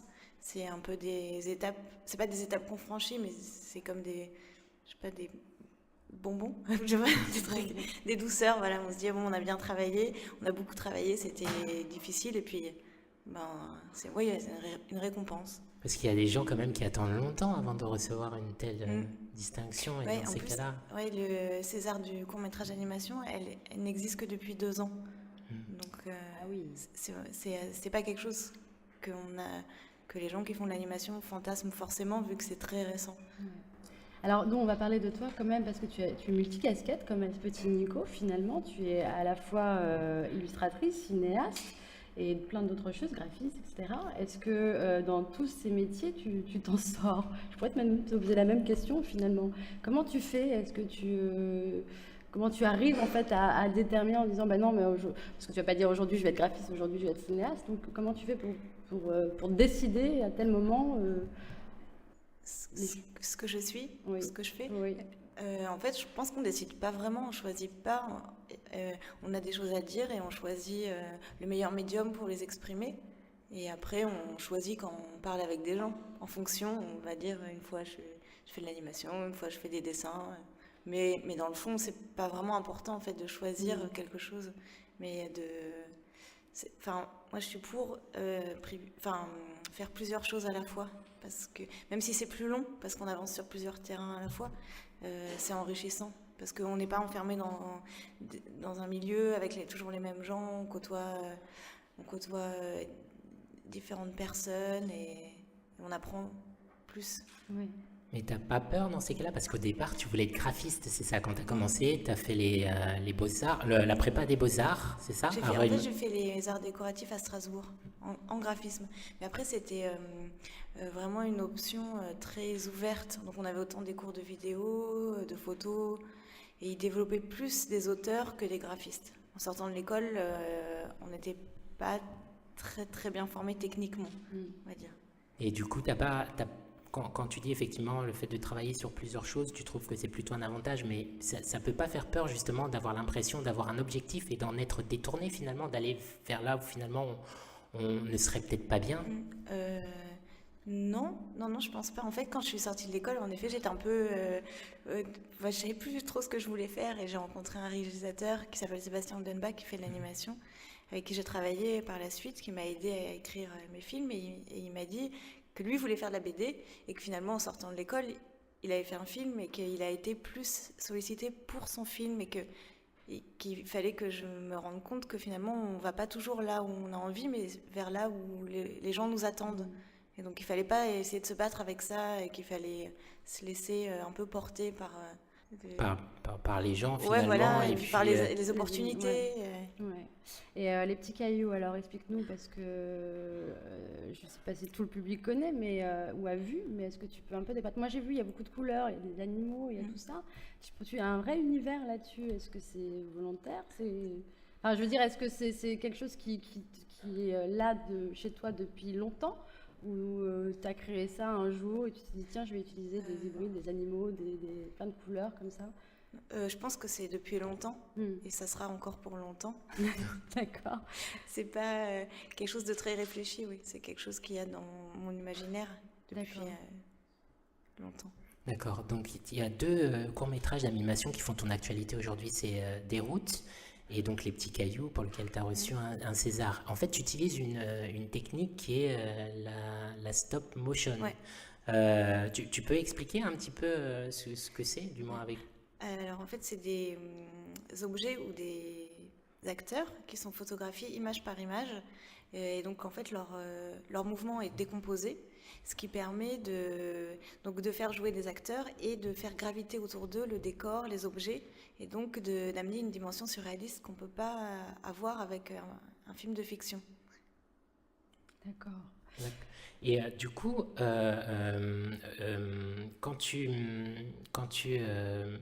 pardon, ces 2 films, en tout cas, ils sont autobiographiques, c'est ça, hein. Ils racontent un petit peu, finalement, tu t'inspires d'histoires personnelles que tu racontes par le biais de la stop motion et dans ces courts-métrages. Dans Déroute, je pense que la plupart n'ont pas vu, c'est ça, ils n'ont pas été diffusés encore, Les Petits Cailloux. En fait, c'est des films qui peuvent pas être mis sur Internet, donc ils passent dans les festivals et à la télé. D'accord. Et ils ont pas été, Les Petits Cailloux, par exemple, n'ont pas encore été diffusés à la télé. D'accord. Et en fait, tu utilises beaucoup des métaphores, des images. Est-ce que c'est parce que tu as peur de dire les choses ou tu veux enrober un petit peu ton discours? Non, c'est pas la peur, je pense que c'est plutôt du décalage. En fait, c'est un peu comme en plus c'est des films autobiographiques, c'est un peu de recul et de détachement pour apporter aussi un côté un peu drôle et pas lourd. Parce que les sujets que j'ai traités auraient pu être traités de façon un peu dramatique et je préfère dire les choses légèrement. Je trouve qu'on les retient mieux. D'accord, très bien. Tu connais Les Jumeaux Magiciens? Oui, c'est exactement ça. Quand je pensais drôle, léger et tout ça, c'était Les Jumeaux Magiciens. Oui. Tu les connais? Non, ce sont des magiciens en fait, qui ont fait plusieurs salles de Paris notamment. Et en fait, ils ont choisi de nous prêter main forte, notamment pour une chronique qui s'appelle Regard de sosie, parce qu'ils se ressemblent. Donc d'habitude, ils sont en duplex, c'est-à-dire qu'ils sont vraiment en direct et on leur parle depuis la rue.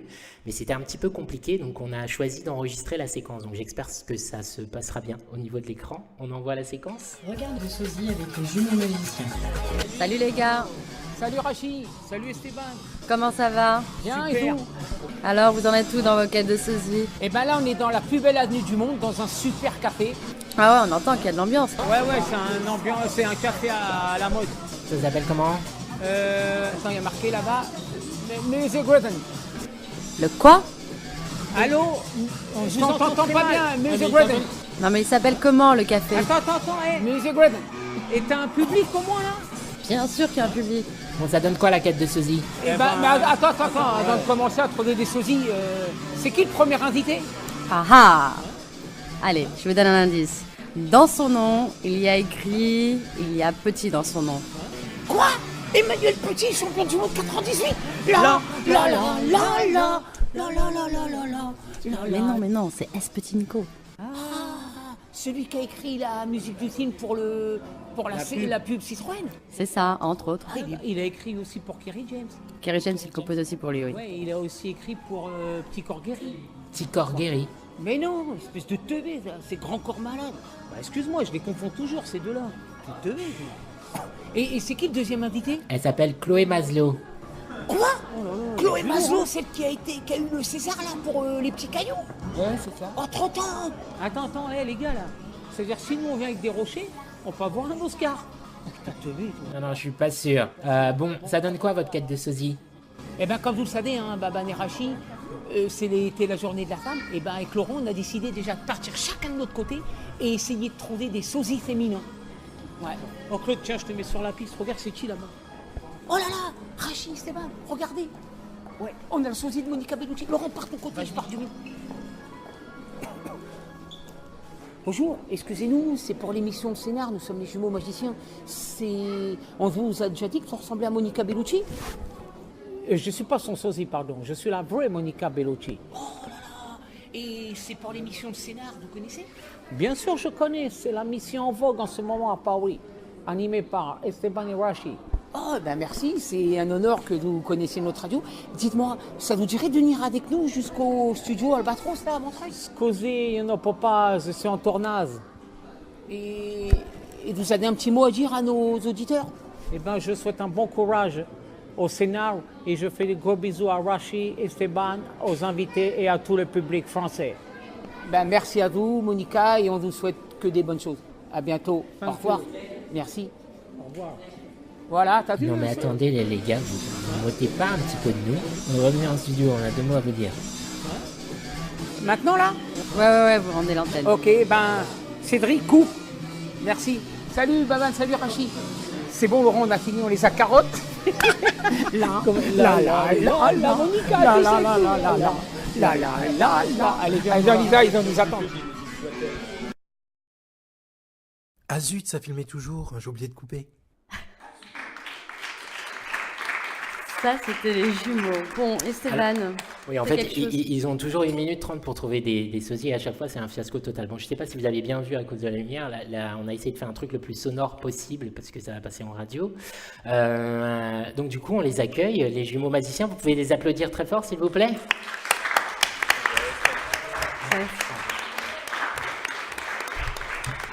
Les jumeaux.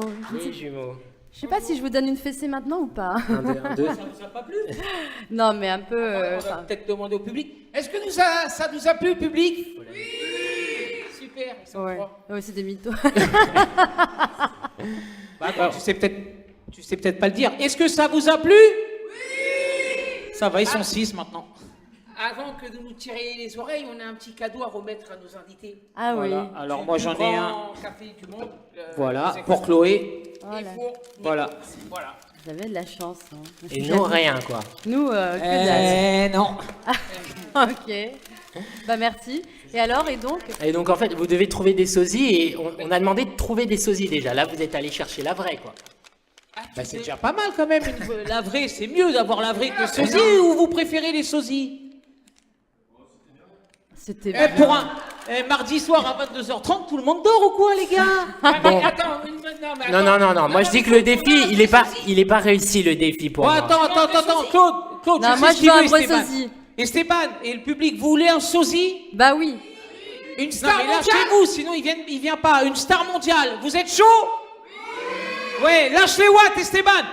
Qu'est-ce qu'ils vont nous faire? Non, toi. Qui c'est la dame? Ouais. Et si elle lâche les watts comme elle éteint la lumière, on est mort. Hein. Non, mais c'est une blague. Mais Star elle entend mondiale. pas, enlève la fleur de ton oreille.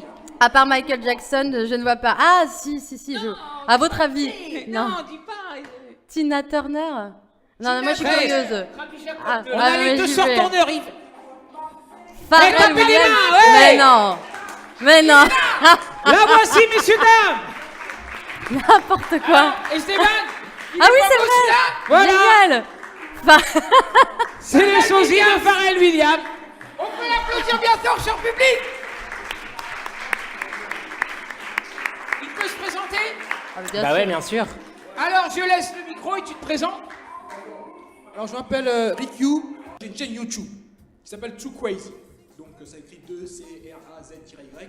Et en gros, on fait des vidéos défis. Ben voilà, comme a dit Rick Yu, on a une petite chaîne, ça démarre tout doucement, voilà. Donc là, on passe dans une petite radio, c'est formidable. Déjà, c'est pas grand-chose, mais voilà, ça nous encourage beaucoup. Donc, avec merci plaisir. aux jumeaux, merci à vous. Esteban, merci à la radio, merci beaucoup.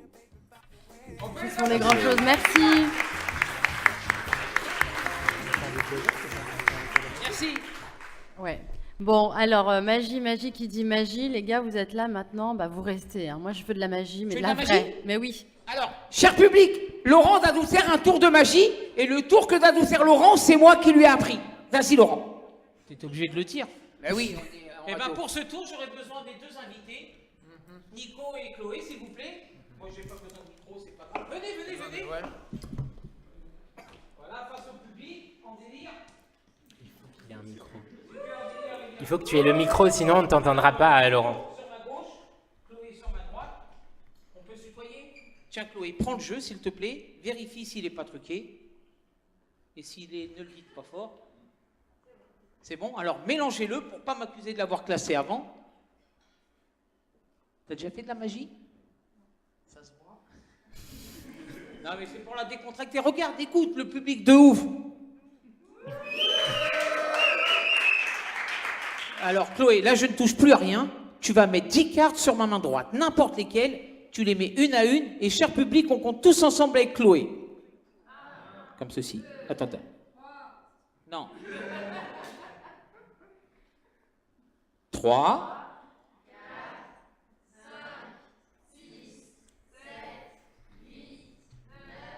Et 10. Merci Chloé, on passe le jeu à Nico. Et Nico, tu fais pareil.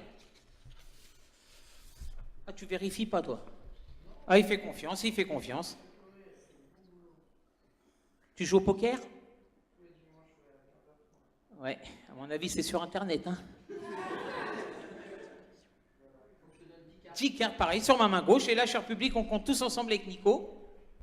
N'importe lesquels. 1, 2, 3, 4, 5, 6, 7, 8, 9 et 10. Merci Nico. Tiens, tu rends le jeu à Claude. Tiens, tu prends tes 10 cartes, Nico, s'il te plaît, tu les mets dans une poche, n'importe laquelle. Et Chloé, pareil, dans une poche. S'il n'y a pas de poche dans le soutif, c'est mieux pour vérifier à la fin. Et là, il y a une poche, j'ai jamais de bol pour ce tour. Donc, Chloé, tu vas sortir une carte invisiblement, c'est-à-dire en faux. Tu vas juste faire comme ceci. Vas-y. En faux. Voilà, montre la carte au public. Tout le monde la voit? Voilà, dites oui, comme ça, on est content. Chloé, je vais compter jusqu'à 3. À 3, tu vas juste faire ce geste. La carte va faire un looping et elle va aller dans la poche de Nico. Nico, je te demande une chose, c'est d'ouvrir la poche. Comme ça, la carte, elle passe sans problème. On y va, vas-y. Voilà. Attention, Laurent, donc on y va, Chloé. La contrebasse. 1, 2, 3. Oui. Pouf, la carte est passée. Bravo, Chloé. Bien. On a combien de cartes chez Chloé, messieurs, dames? 9. Et chez Nico? 11. Vu que Chloé, c'est une grande magicienne, on va lui compliquer un peu la tâche. Chloé, tu vas sortir une deuxième carte invisible, mais là, on va pas faire un looping, mais 2 loopings. OK? Eh ouais, on est des gueudins avec Claude. Vas-y, montre-la. Montre la carte à tout le monde. Tout le monde la voit? Oui. Allez, Chloé, un peu plus fort, il y a 2 tours à faire. Nico, la poche. 1, 2, 3. Oui. Un looping. 2 loopings. Magnifique, Chloé. Combien de cartes chez Chloé, Madame Texto? 8. Et chez Nico? 12. Vu qu'il y a une ambiance de déglingo, messieurs, dames, on a décidé de faire les oufs. Chloé, tu vas sortir une 3e carte, tu vas la jeter contre le mur. Elle va taper sur la tête de Claude et elle va aller dans la poche de Nico. On y va? Voilà, tourne Nico vers Claude, comme ça la carte, dès qu'elle tape sa tête, elle y va. Donc montre la carte au public en délire, tout le monde la voit? Attends, à 3, le mur, la tête, la poche. Nico, fais le pro, s'il te plaît. Voilà. Donc 1, 2, 3, j'pars! Oui, j'pars! Magnifique! Quel talent, vous êtes Chloé! Bien! On a combien de cartes chez Chloé, messieurs, dames? 13. Et chez Nico? 13. Mesdames et messieurs, le clou de numéro se fait là. Les 3 cartes que Chloé a fait passer chez Nico, je vais les faire revenir de l'autre côté. Il vous plaît pas le tour de Claude? Claude, il est pourri ton tour. Et je fais quoi là? Bon, je vais le faire à ma façon. On va laisser 7 et 13. On vérifie. Honneur aux femmes. Allez-y, Chloé, sortez vos cartes, s'il vous plaît. Ouais, on va voir. Attends. Non, une à une, vous comptez. 1, tous ensemble. 2, 3, 4, 5, 6, 7. Il n'y en a plus? Non, on vérifie de l'autre côté. Vas-y, Nico. Il a envie de me taper. 1, 2, 3, tous ensemble. 4, 5, 6, 7, 8, 9, 10, 11, 12, 13. Un énorme applaudissement pour Chloé et Nico. Merci beaucoup.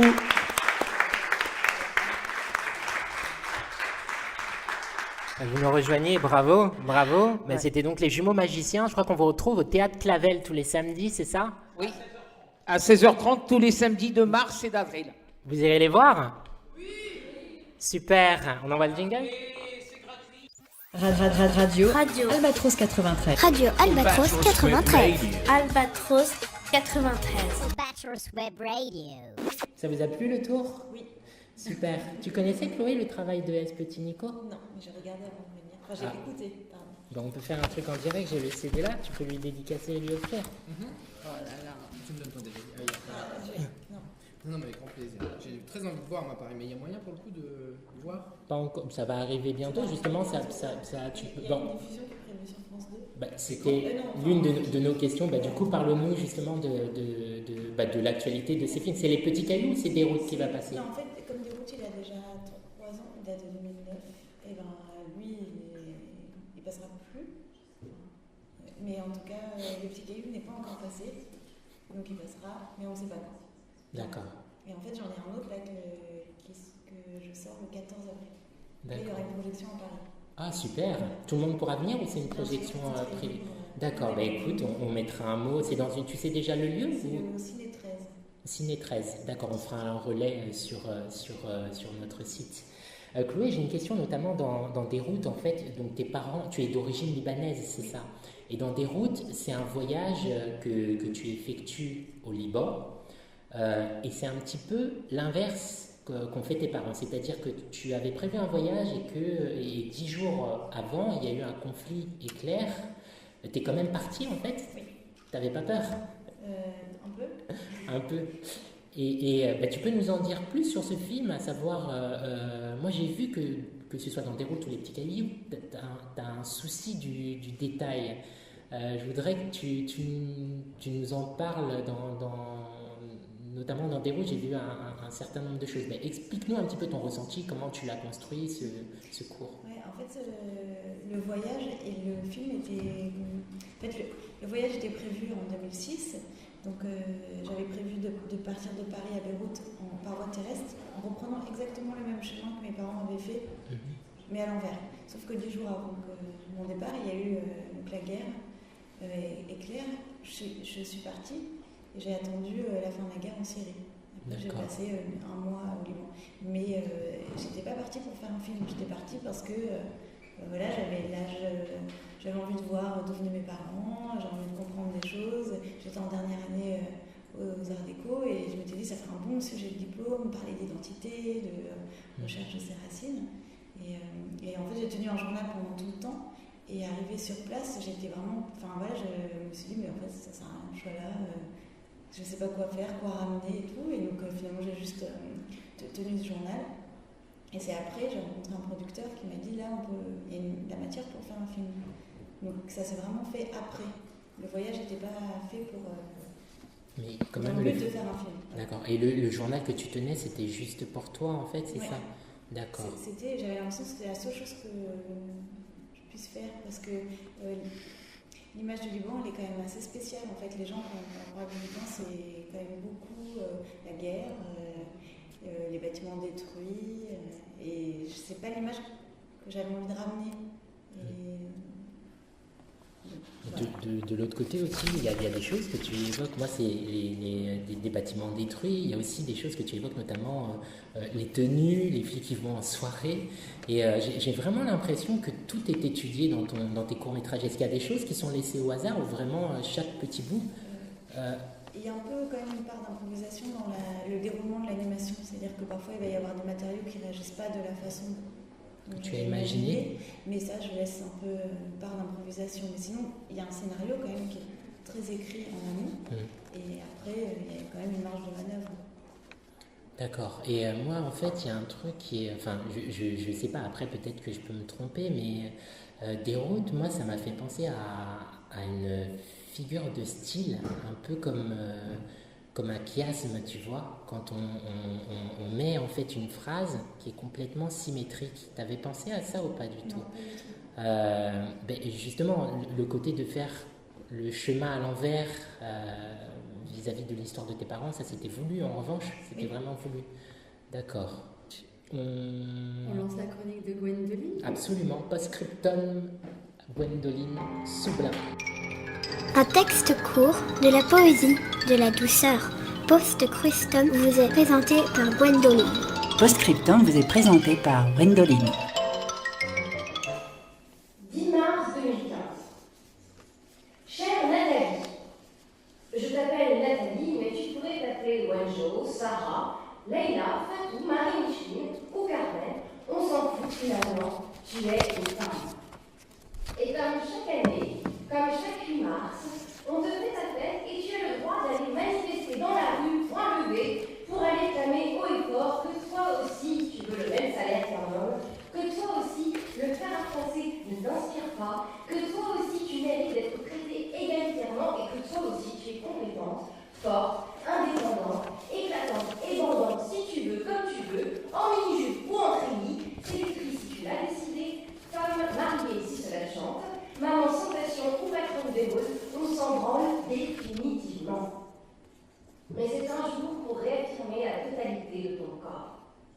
Réaffirmer ton cul, qui peut bien se balader où il veut, comme il veut, à n'importe quelle heure du jour et de la nuit sans que quiconque ait à y redire.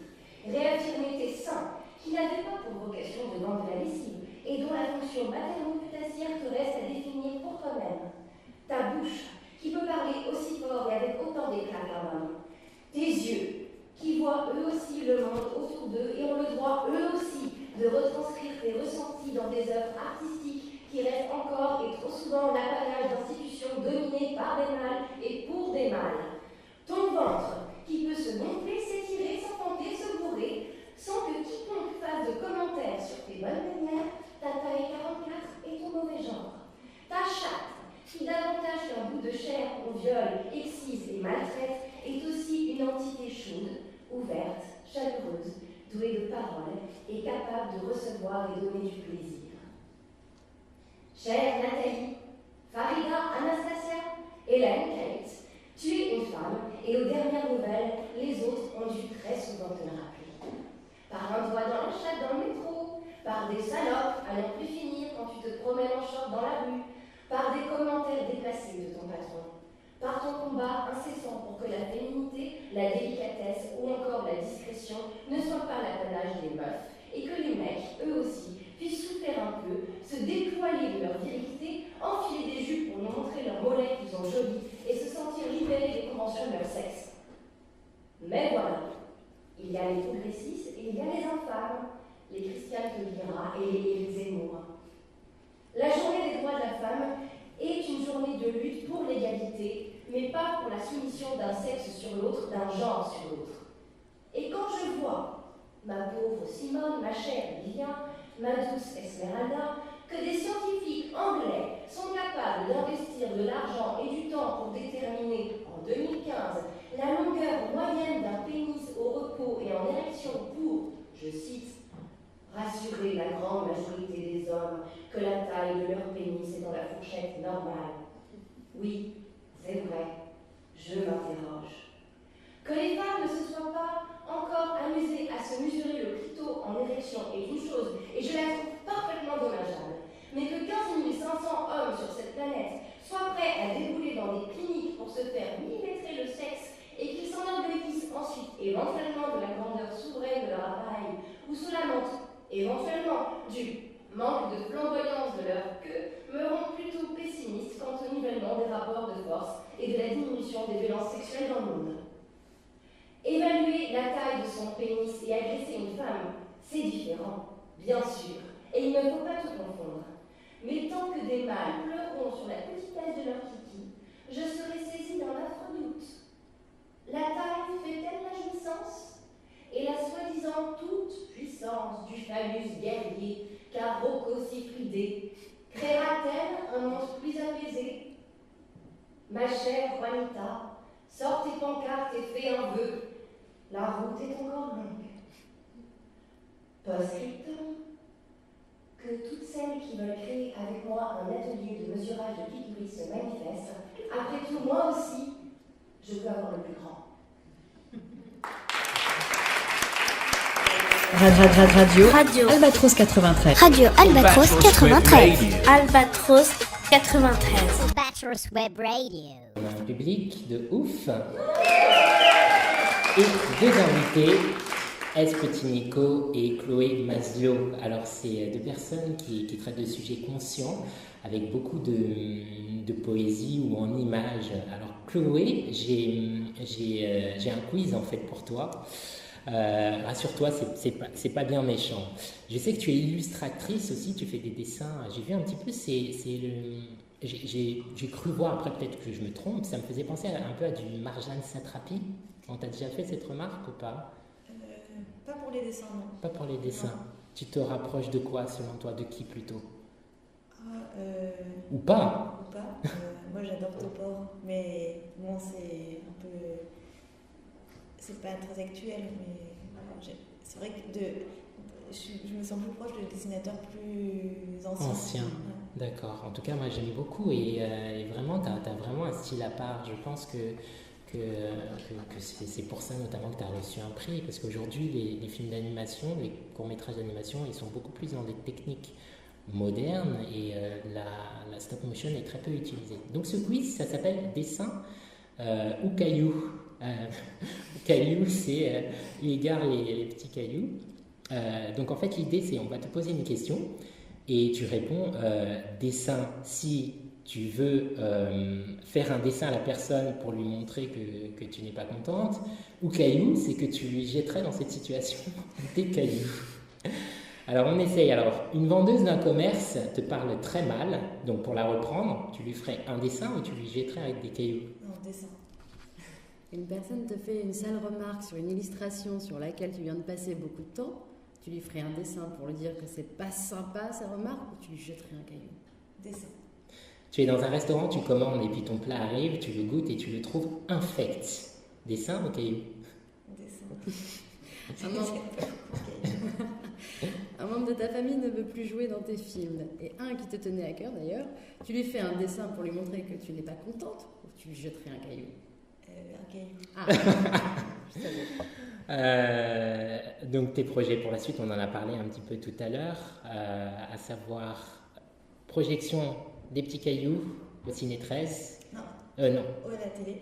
Ah, à la télé, pardon. Et projection du prochain court-métrage d'animation. Il est fini ou pas encore? Il est fini. Ah, il est fini. Tu en es contente? Oui. Ah, mais oui. bon, je ne l'ai pas encore montré. Enfin, il n'y a que l'équipe qui l'a vu, donc j'ai pas trop de recul, mais je suis contente de l'avoir fini. D'accord. Super. Eh bien, en parlant de finir, il est tard, Esteban, il va falloir aller dormir. Et moi, quand je vais dormir, avant tout, je passe ma petite chronique, et maintenant qui est devenue notre petite chronique du scénar, le bien-être de Fanny. Rayon. On respire et on souffle. Ferme les yeux. Le bien-être avant tout avec Fanny Rayon. Bonsoir Fanny.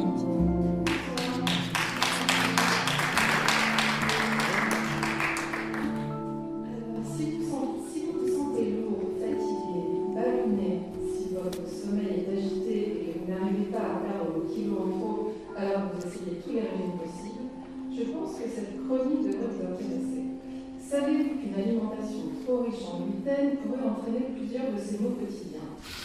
Il semblerait qu'à ce jour, 1% de la population soit atteinte de la maladie cœliaque, une maladie génétique rendant la digestion du gluten impossible. Cette maladie peut apparaître à tout âge et elle se caractérise par des ballonnements douloureux, une fatigue chronique, des troubles articulaires, de l'eczéma, voire même de l'anxiété, entraînant la disparition des petits replis de la paroi intestinale, des nutriments indispensables tels que le calcium, le fer, les protéines et les vitamines ne sont plus absorbés et les carences provoquant anémie, ostéoporose, entre autres, surviennent. Alors le gluten, c'est quoi? C'est une protéine contenue dans le blé, l'orge, le seigle, l'avoine, le canut et les autres. Il permet aux ingrédients de bien se lier ensemble et de donner une texture moelleuse. Nous en trouvons dans le pain, les pâtes, les pâtisseries, les pizzas, mais aussi dans les terrines, les sauces, les charcuteries et les plats préparés. Le gluten, qui porte bien son nom, est en fait une colle, et plus la protéine de blé s'est modifiée au cours des siècles, plus le gluten colle. C'est donc l'agriculture intensive qui serait la cause de ces problèmes. Notre organisme saturé ne sait plus que faire de cette colle qui entrave la bonne digestion de ce que nous mangeons, entraînant petit à petit des problèmes de constipation, de diarrhée, mais aussi d'encrassement de nos organes d'élimination, comme le nez bouché le matin, des ballonnements, puis par la suite les apparitions d'allergies. Alors aujourd'hui, l'intolérance au gluten semble généralisée, sans pour autant être une maladie cœliaque pour tout le monde, mais à tout moment de la vie, nous pouvons devenir intolérants sans nous en rendre compte. Une prise de sang seule permet de mettre en évidence la présence des anticorps spécifiques de la maladie. Il n'existe malheureusement aucun traitement médicamenteux permettant de guérir. Seul le régime sans gluten est à ce jour l'unique remède contre les maux provoqués par son intolérance. Il est donc dans ce cas conseillé d'exclure de notre alimentation les céréales, le pain, les pâtes, les viennoiseries, les couscous, les pizzas, aller aussi à la sauce soja, la bière, les veloutés, les bouillons cubes, et je m'arrêterai là car la liste est longue. Du coup, en enlevant ces produits nocifs de notre régime, nous laissons la place à des aliments nutritifs comme les fruits, les légumes, les noix, les légumineuses,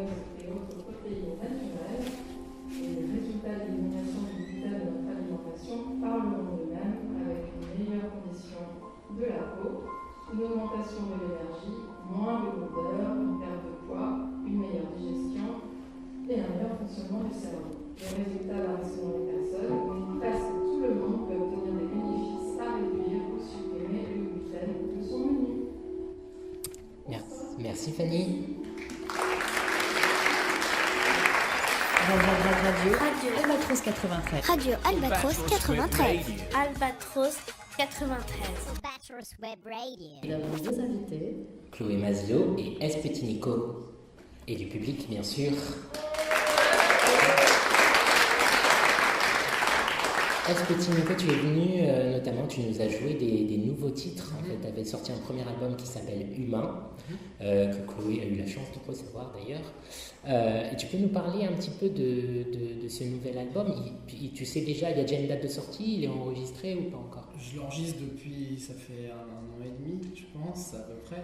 Et donc j'affine, quoi. Disons que j'ai pas encore trouvé le contexte qui me plaît totalement pour le sortir.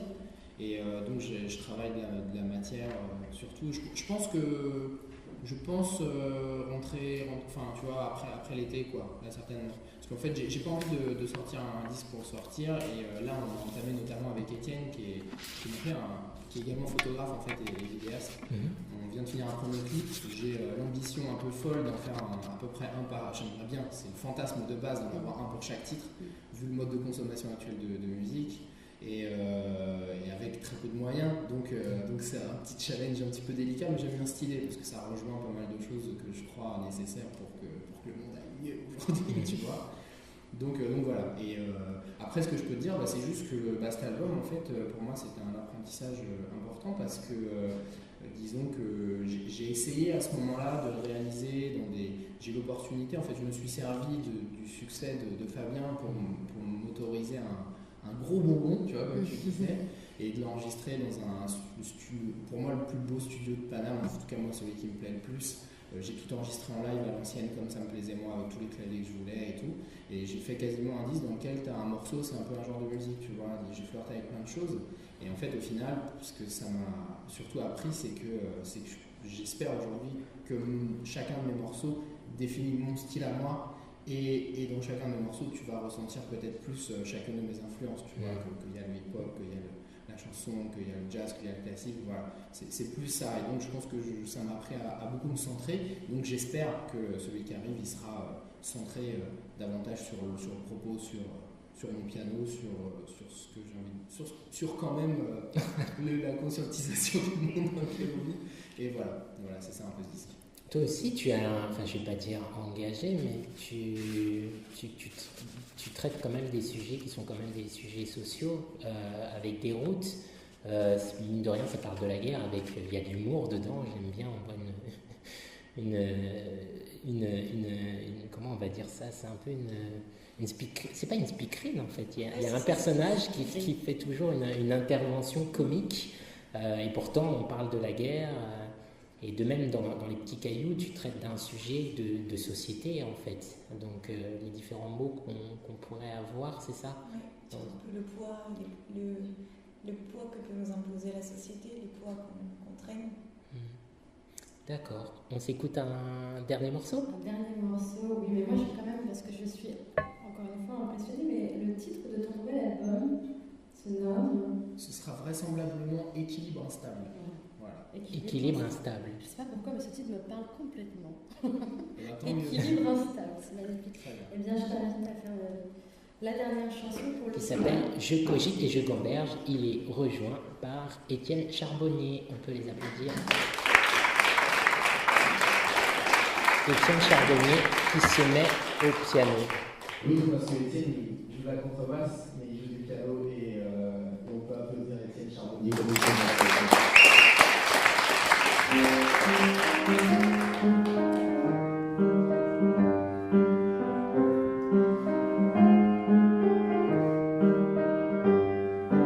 Je cogite, je gamberge, j'imagine, j'en viens pas, je n'attends pas le printemps pour faire le grand ménage. Je tergiverse, mille idées à la seconde, prise de tête dans la verge, je décide, je fais l'inverse, dans la glace, je converse. Arrête de prendre le chou, j'entends cette phrase depuis toujours. Viens faire un tour dans mes babouches, tu les quitteras au quart de tour. En quête de réponse, je ne trouve que d'autres questions. Non, je n'encaisse plus, je vais me fracasser le caisson, mon stylo confie mes soucis. À la feuille comme un psy, déjà quand j'étais tout petit, je me demandais ce que je foutais ici. Moi, je suis pas sur ma planète, je me rends pas rond comme la cerveau emmêlé. Je trouve pas la paire de ciseaux pour me libérer. Je n'attends plus le jour où je serai cool. Comme Kerry, je suis seul, même dans la foule. J'aimerais toi être léger, envolé, marcher entre les nuages. Sans davantage m'interroger sur l'usage de notre passage. Mais j'ai l'esprit lourd, même en posant mes mains sur mes tampons. Je ne serai jamais sourd à la musique de mes tourments. Ces redondances m'ont lassé. Je m'isole dans ma bulle, je suis sur le fil de mes pensées. Je perds la tête dans la lune. Boîte de nuit, boîte de concert, la consommation me consterne. Je me réconcilie quand concert, j'ignore quel consigne me concerne. Je suis par chaud, dans un monde de gens normaux. Ce risque de contraire, ce que je veux faire, je ne sais même plus. J'équipe le radeau, la tête sous l'eau, ce monde m'a déçu. Dans mon sous-marin, je veux le mien, loin d'être vaincu. Je me fais des nœuds au cerveau emmêlés. Je trouve pas la paire de ciseaux pour me libérer. Je n'attends plus le jour où je serai cool. Comme Kerry, je suis seul, même dans la foule. Je me fais des nœuds au cerveau emmêlés. Je trouve pas la paire de ciseaux pour me libérer.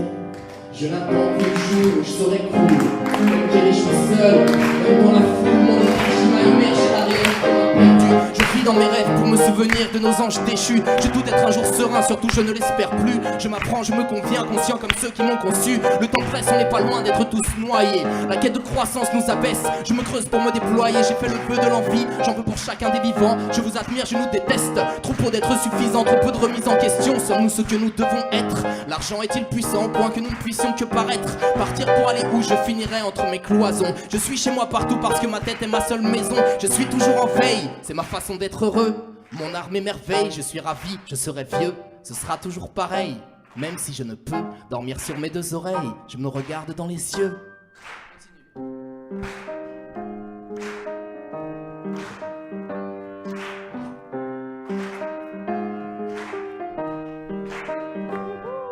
Super.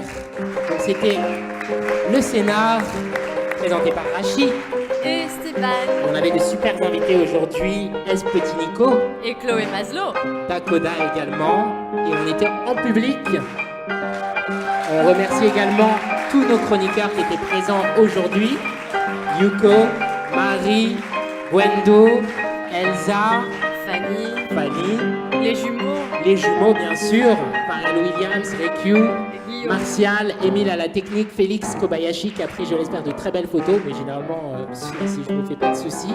Et Anne également à la technique, il y avait Étienne Charbonnier qui accompagnait S. Petit Nico.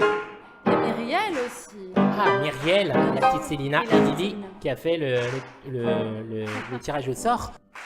Wouh! Waouh! Quelle impro! Waouh! Est-ce Petit Nico et Étienne? Toujours dans le scénar avec S. Petit Nico et Étienne Charbonnier au piano et Chloé Maslow. Écoute... On a fini en beauté là. J'ai envie de danser, de chanter et surtout de prendre en tout cas de découvrir ton nouvel album très bientôt. Et Chloé Maslow, je t'ai charmée par tout ce que tu fais. Moi, c'est une belle découverte. Voilà, Esteban, je te retrouve quand? La semaine prochaine. Ah oui? Oui, même heure, même endroit. Mardi. 22h30. On remercie nos partenaires. Allez, c'est parti. Jean-Baptiste et Édouard Martin, vive le champagne! Pour le champagne. Comme on n'est pas nombreux, je pense qu'on va se faire quelques bouteilles tout à l'heure. Enfin, moi, je bois pas, mais si parmi vous, il y en a. On avait également, je pense beaucoup à Folie d'encre qui nous prête les livres pour la chronique de littérature. Et 5 sur 5, tu m'entends? 5 sur 5, 5S. 5S, exactement. 5S, la baguetterie. Mais la baguetterie, on ce a sera toujours pour pas plus la tard. batterie. Ce sera pour plus tard. Et n'oublions pas, parce qu'on a dévoré des sandwichs et des crêpes de folie. Exactement, c'était la boulangerie Saint-Georges qui nous a restauré aujourd'hui. Un petit clin d'œil à Zora, merci 1000 fois. Et merci 1000 fois à nos invités. Merci encore Rachid. Merci Esteban. À la semaine prochaine. Mardi soir, 22h30. Bonne nuit. Le scénar. The shape of quality live acoustic performances. C'est de la radio. Une nouvelle émission. Le scénar. Nouvelle émission. C'est trop cool. C'est trop cool. C'est trop cool. Hochqualitative Live-Konzerte.